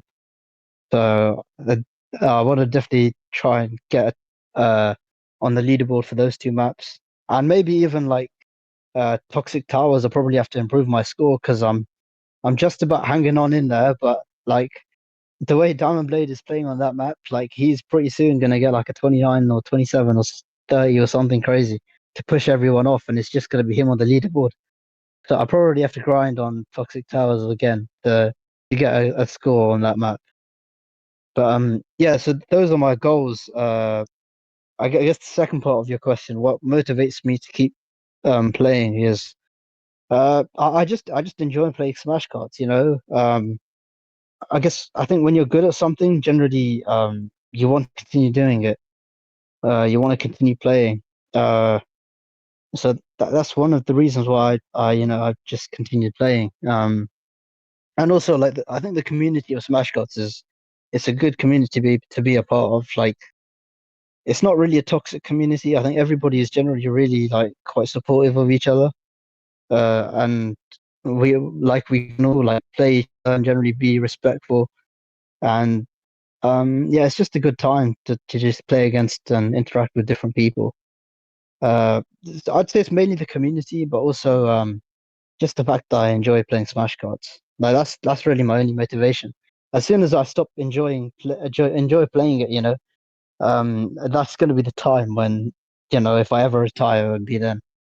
Oh, That this was is this actually the lead. next question. This is the next question. So from Moeed, so when will you be retiring from Smash Cards? You started in 2021, if I'm right. Yeah. Let him Again, know. Say I will never yeah, retire. yeah. I will never retire. Let's I'll clone. go. I'm gonna clone myself. So um, some form of excellence will always be playing this video game. Uh, but no, seriously. No, I've honestly I've not thought about retiring. I've never thought about retiring, despite playing for so long. It's just one of those things where as long as you enjoy it, I think you should continue doing it. Like you look at if you look at like football, for example, like the likes of like Cristiano Ronaldo, Lionel Messi, like these guys are still going because they just enjoy it. Like they've achieved like everything they can, but they just enjoy playing football. I Yeah, guess you sure. similarly, They love the sport. yeah, like I just enjoy playing Smash cards, and that's really my motivation. So I guess the answer I can give is that when I like no longer enjoy playing Smash cards is when I retire. But that's not going Oh, to be anytime soon, I don't think. oh boy. You just like destroyed their dreams. There was someone on the whole team asking before the podcast Poor guys. started if you're gonna retire. Oh, you got it. He's never going anywhere. Good luck in the next tournament, guys. No, I'm just kidding. All right, Uh, horizontal. You can take the the next next one. one, okay, is from Moid as well. He's asking if you met a player on Europe region called Sensei. Yeah, I have met Sensei. He's like he's one of the like OG players who's always played Smash cards, but he's never like joined the Discord community. Uh, he's got like I think like 15,000 wins. He might be like a legendary cap owner, but I don't know if anybody knows that, but he might be one of the people to own the Legendary Cup. Because I remember playing this guy in like 2021, and that's when the cup was given out to people. So he's been around for a long time, 5 years. He's been playing this game as well, and he's never really joined the community. So he's just one of those people who's he's just in it for the love of the game. Like there's no other reason for him to to This is continue. He just enjoys it. that's the same. Casual Is this the player. same player that I run into and capture the flag? Yeah. Is that person who play with? Oh, Yeah. oh man, you know what happened? He's definitely a rage quitter, I think, because I only play like one game with him, and then if he used, I don't want to say anything, but every time I join, I pretty much beat him, and then he quits. Yeah. Well, Like I Yeah. think he's I a mean, good player overall. I mean, even in CTF and FFA, I usually play with him, and he's a good player for sure. no, he's definitely a good player. yeah. Yeah, he's a good player. He's one of those people who like I think him and like Glycon was another one. Glycon, he's got the record for the most wins and most kills. Oh, He's one of the people. He's like I think those two guys I used to play them quite a bit, like in 2021, maybe like even before I joined the Discord community. But then I guess I guess the thing I can say is like being a part of Discord and like playing private matches against people. Like you improve so much as a player because I noticed that I used to be like quite close to those guys in skill, but then when I joined Discord, like my skill level went up quite a lot. So I guess it would be interesting if those guys like did join like the Discord community one day, just to see like how much they can improve on their skill. And then the next question comes from Oid again. If you were to team up with AX for an official capture the flag tournament, would you? Well, I you guess. do. Yeah, would you do it? Would I do it? We had nothing to do with that. So Yeah. Um, well, I'm still a part of BR, and if the next tournament comes, and I think BR is going to play. And to be honest, like AX is like they're like good competition for us. Like I'd want to like play against those guys as opposed to because they're like the CTF like masters, I guess in a way. Like you guys play a lot of CTF, probably have the most experience out of like anybody. Uh, I think GM has more experience because as far as I know, they were playing CTF when we started Game of Team. oh, that's interesting. but Because they're just I didn't know. never really active. Yeah, people What it actually is. don't know about this, I have but no they idea who found they out. are. Yeah. Yeah, because I hate playing against them. I'll tell you now. yeah, They're really really good. yeah. One thing I do want to play against uh GM because I saw like Mahai saying like they're unbeatable in Skyrim at temples, but like, I think BR we can compete with those guys. So I that's part of the reason why I want to stick with BR because I think we want to prove as a team that we can still continue to improve in CTF.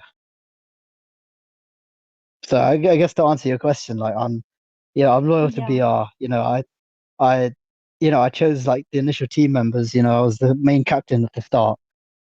So I don't really want to leave my team. And another question from Wade as well. Oh my god. Wait, were you gonna X? Yeah. I thought you were gonna skip this one, Yeah. but go No. ahead, knock yourself Let's out. do it. Would you do MMA? MMA. Well, MMA, but yeah, I do. sport. No, I don't think I would. It's a very dangerous sport. I don't think I'd like do any like heavy sparring or any MMA. I'm happy to just be a spectator and watch MMA and UFC and all. And then I guess there we go. Ghost Rider asks, which team do you support in football? So we're talking about, like, for the American people that are listening, we're talking about soccer. Yeah. So I'm a Manchester United fan in football. You guys might have heard of them, but yeah, they're I mean they're a big club in well, one of the biggest clubs in the world. But at the moment What's we're the going name? through a bit of Manchester United. Oh, I'm a Oh, huge fan of nice. Manchester. But yeah, so I mean we're going through a bit of a tough period right now. But I guess just like in No, you know what it is I guess also? No, but they had a huge time with winning also. Because that's like Wayne Rooney's team, right? And like, right? Am I right? yeah, Yeah. yeah, Wayne Rooney, But one of my favorite players ever. exactly. But yeah, He's a really, yeah, really great player. yeah. But yeah, I support them. And yeah, we're going through a bit of a tough period right now. But I'm sure, as a fan, you always have to believe, uh, even if it's it can be tough at times. But you have to believe that you'll be back one day. So I hope we can, No, but compete at the top again. but also you have to look at it like this, like you guys you have a great history and you had a great time, and now it's transitioning to the next team to be great, you know? Yeah, of course. If Like that makes sense. I'm sure, um yeah, we've got some players that are good. We've got some players that aren't good. Hopefully we can get more players that are good and get rid of the players that are bad. But Exactly. yeah, because um it's been a long time since we won like the Premier League or like a Champions League. So hopefully in the coming years we can definitely win and I can see my team win again. It's coming, don't worry. And And then horizontal. Go ahead. Infinity Cards is asking how many trophies do you have? How many trophies do I have? I have Too if you many. don't count No, I'm just kidding. if you don't count the BR top, I have 10. If you count the BR top, I have 11. Uh, so I have seven. I have the main seven gold items, which you can only win in official tournaments.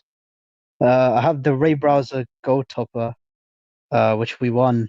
BR, we won that as a team in the tournament that they hosted. And then I have the second place topper, which I won with my team, United Titans.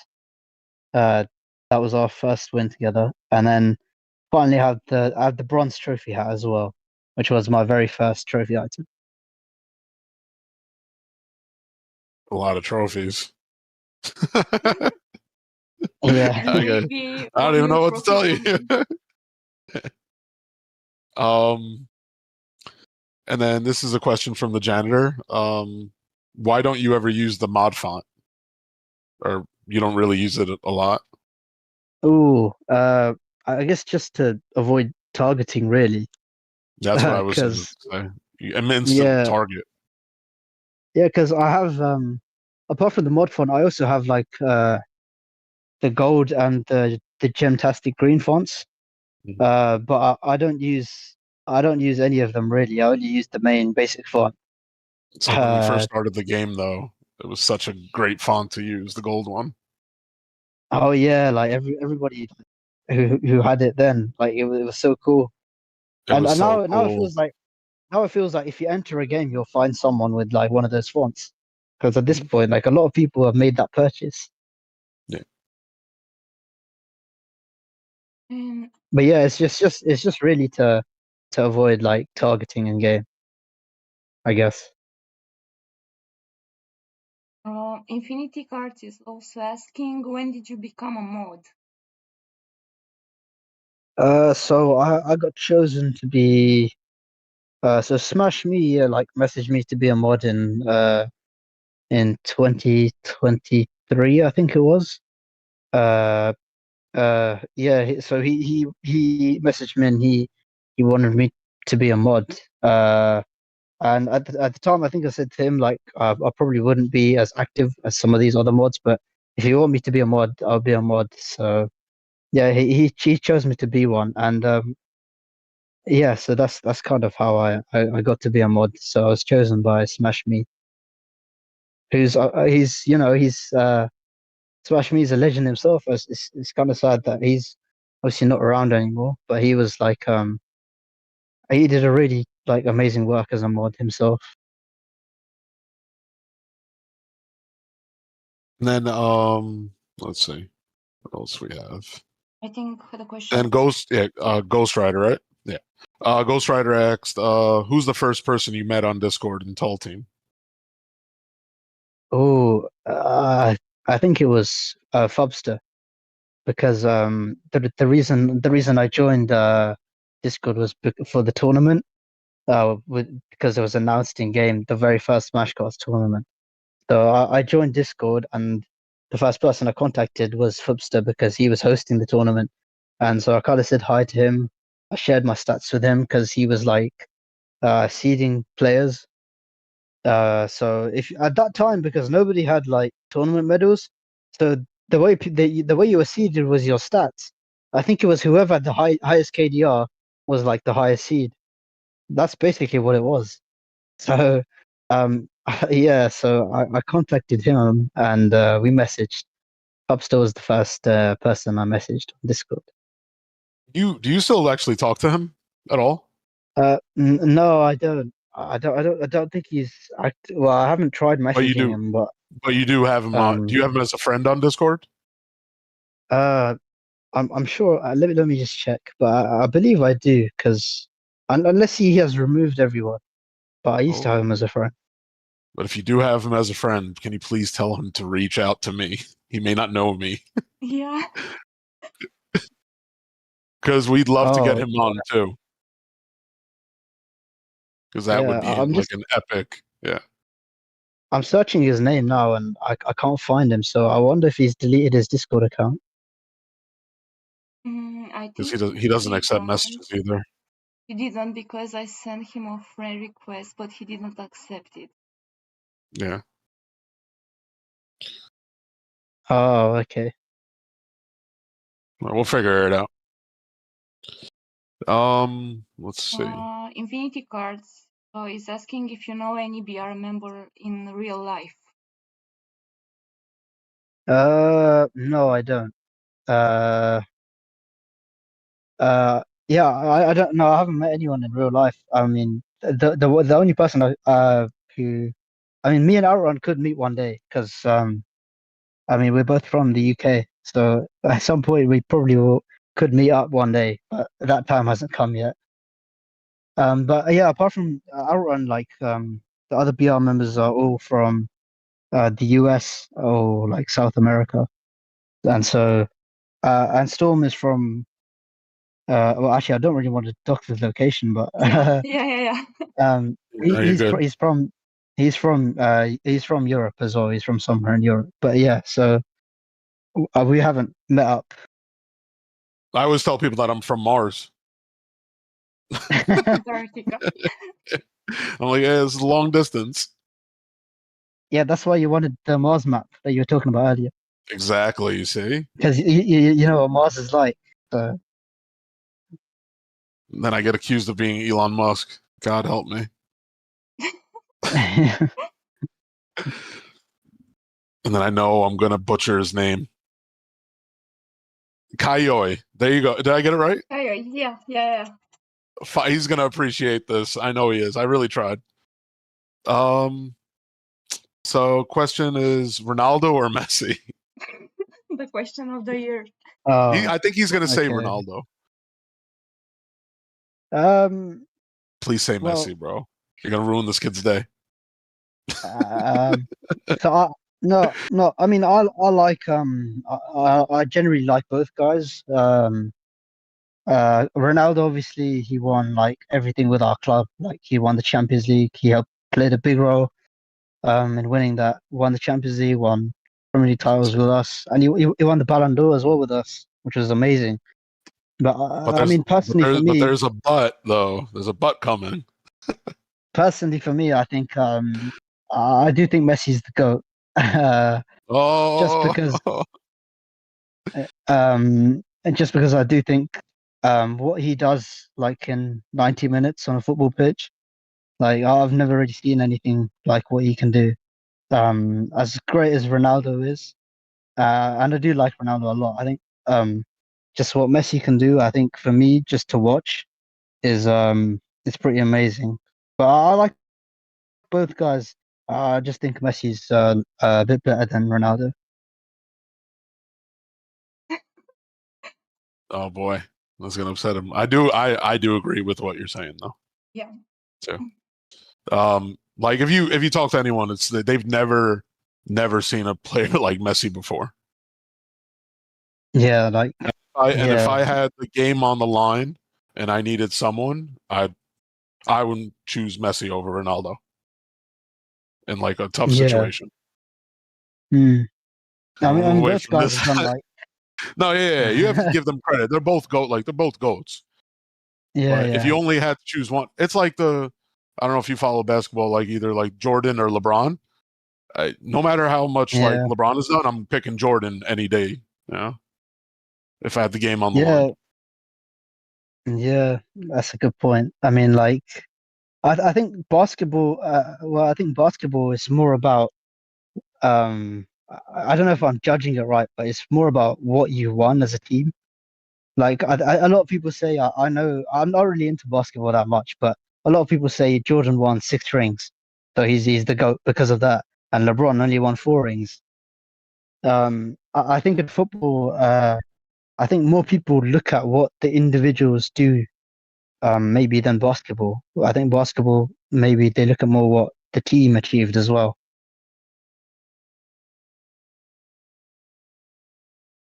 I not I guess not for I guess it doesn't matter how many. It's just I guess the clutch moments too. There's so much to factor in it. Yeah, I mean, I don't You really know? know about Jordan Yeah. and LeBron. I know Michael Jordan was like, he's got a massive brand as well. It's not just, what he did on the basketball court. Um, so I don't really know. I know Michael Jordan was first. He came before LeBron. He's I think seen as more of an icon as well because of the era he did it. Whereas LeBron is kind of like we're like living in LeBron's era in a way. Like we're seeing Yeah. still kind of what he can do. So yeah, I guess it comes down to preference, really. Oh, we're gonna move away from this topic. Yeah, he's uh, already crying in the chat, so let's yeah, he's move gonna be on. like, "This is just not right." Yeah, when you debate like goats in different sports, it gets controversial for a lot of people. Yeah. Ghost Rider is asking, what are your thoughts on how people are cheating or trying to cheat in the official SK tourneys? Um, the thing with cheating in Smash Cards is I haven't really. I think that's one thing that's really good about this game is you can't really cheat. In terms of like an in-game like skill boost or like you can't have like a faster cart or something because it's just so obvious or like aimbot or something. I don't know, but I haven't experienced play against someone who's like necessarily cheated. I guess if you mean like Because players creating like even when they cheat, you beat them. That's the thing. uh, mm, No, not re- I'm just maybe joking, yeah, bro. I'm just joking. but I guess maybe he means like I don't know if people creating like alt accounts to enter tournaments or stuff. I don't know if that's what he counts as cheating. But, yeah, No, that kind of stuff. like for example, like I guess that's like an open question because I've been in like a capture the flag game where I see one player could choose the same weapon over and over again. Because I was like so confused. I'm like, this guy keep getting Oh cannonballs, yeah, like yeah. I stuff guess like that, or yeah. I guess some people have cheated, but or I think say for like getting a world record. Like you've seen people like, oh, you know what? Like message people like, hey, can you join my game and then just give me free kills, like stuff oh like that. yeah, You know. yeah. So how That would you that feel about that if someone took your world record over planning on like getting a bunch of players together and then just doing like yeah. fake kills? I guess the positive thing is that's like been like easily identified. Like I don't Exactly. think you Yeah. can't cheat in a tournament and get away with it nowadays, especially like if you're winning a tournament nowadays, you have to go through a lot of skilled players, and if you're like an unknown player who's just come out of nowhere, and like done that, like it does raise questions immediately, like because most of the players have been playing for however many years. Like they spent so much time getting good, and then this random person just comes through and is all of a sudden better. So it's hard to get away with that in a tournament, especially with like video evidence now and streaming and stuff. So Exactly. There's so much um, evidence now too, and so yeah, much people paying attention because they've seen it. yeah. It's also similar with high scores. Like I mean, if you look at the world record holders, both of them spent a lot of time grinding. Both of them have played against other top players. So you can me as a player, I can recognize that those players are capable of achieving that score. Um, so when they get a world record, it's something that can be celebrated, as opposed to raising questions or raising suspicion. Whereas, if some random person kind of came through and posted a world record, immediately people would be questioning it, and then you get a chance to play against them, and they don't live up to that potential. So it's one of those things where people could try and cheat, but there's through playing against them and through you know what I guess data suggests, through like how good you are, um, you can't really get away with you can't really get away with cheating in Smash Cards. And then let's move to the next question if you want horizontal. Yeah, Infinity Cards is asking, which team do you feel would give BR a little harder times? Team Sterney. Oh, uh, it really depends on the game mode. Like, I think in Score Target it would be, I think, trust in Jesus, because I think Sammy and Zach will be back soon in the community, so I'm sure those guys will challenge us once again. Uh, and obviously, their teammates as well, Max Effort and K George will probably give us a good challenge. I think Smash Kingdom is a team that's coming through. They're kind of proving themselves more. They're building their team up slowly. But they're getting there. They're trying, they're practicing, and I'm sure they'll challenge us once again. In Score Target. From the other region, I'd say.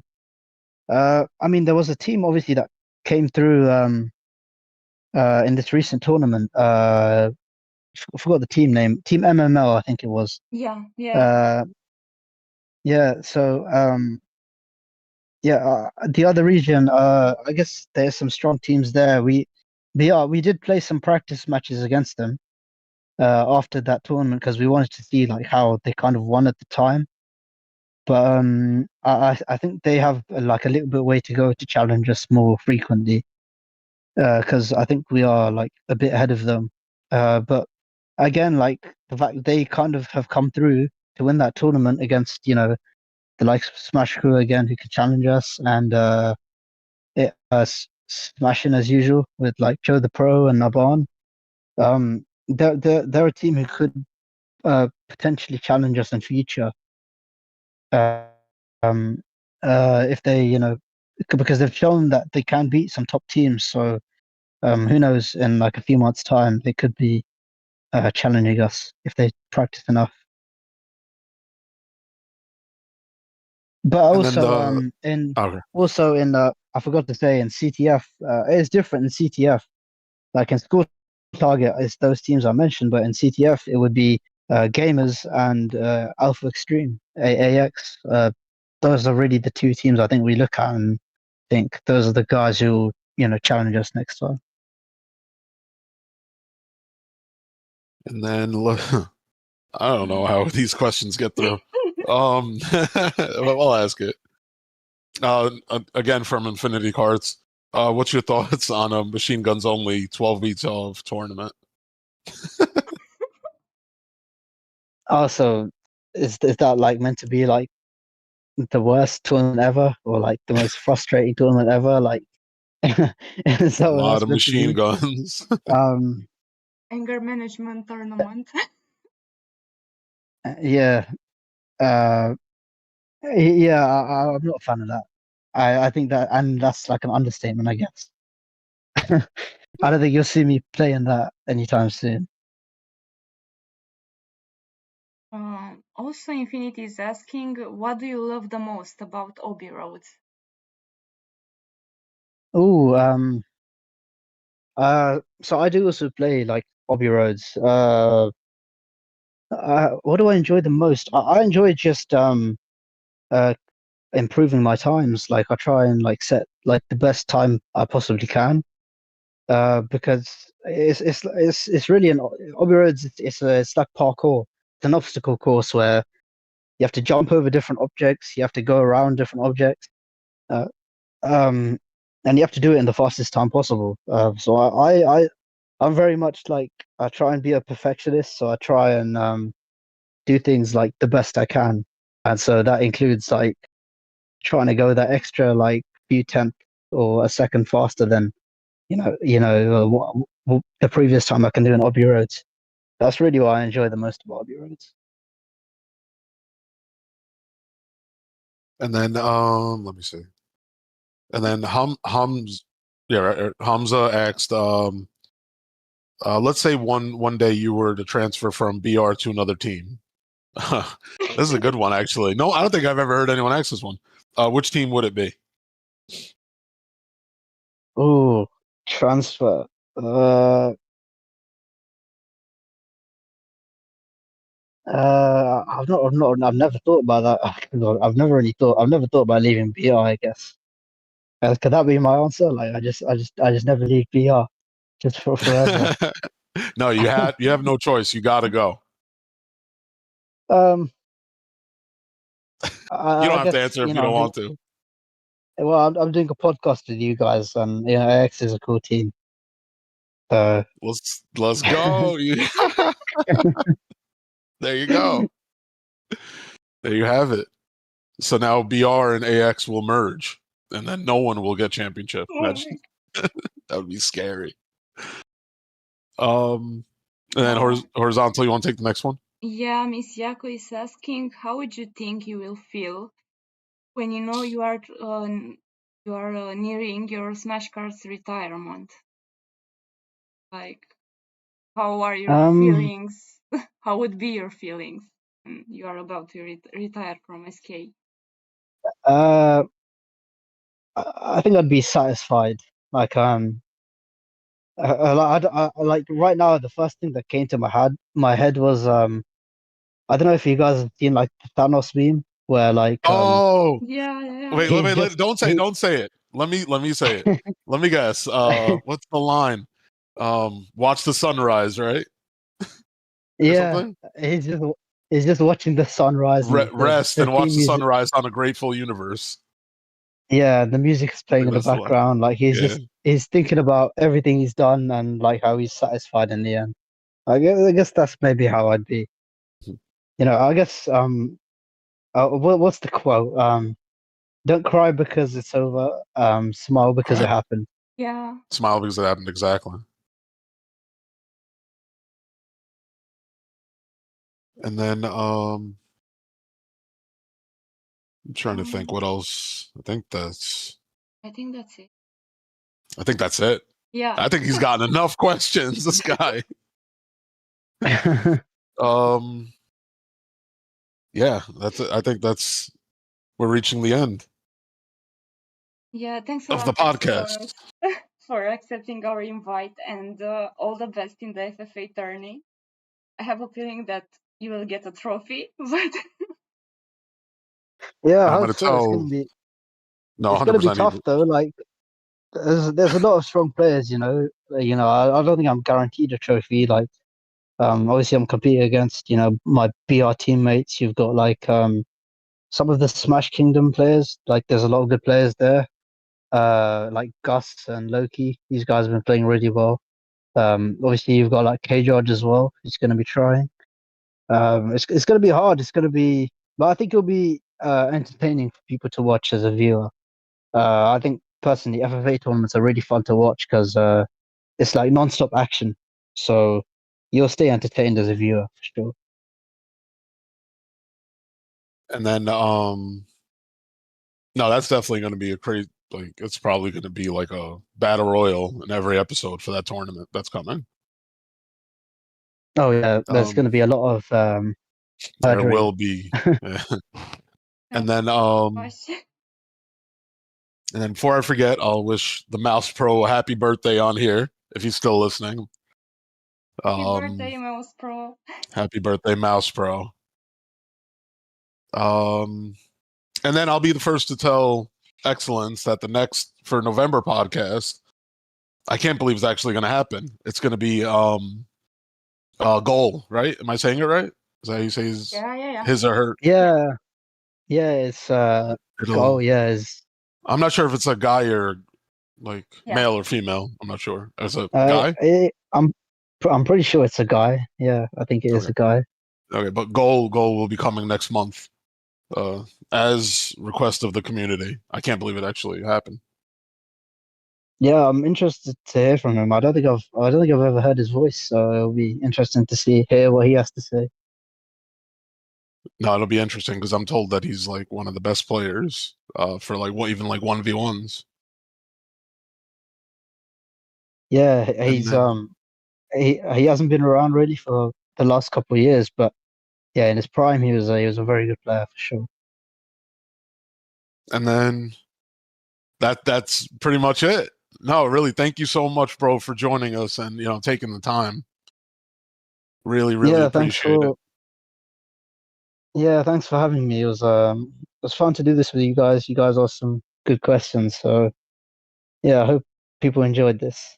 I'm sure they enjoy, and thanks a lot once again for joining us, Xe-Lence, and you guys for staying with us until the end. And stay tuned because the podcast with Paul is coming. So until thank you so. Time, it's nothing. Thank you so much, everyone. Bye bye. All right, take care, everyone. Thank you so much.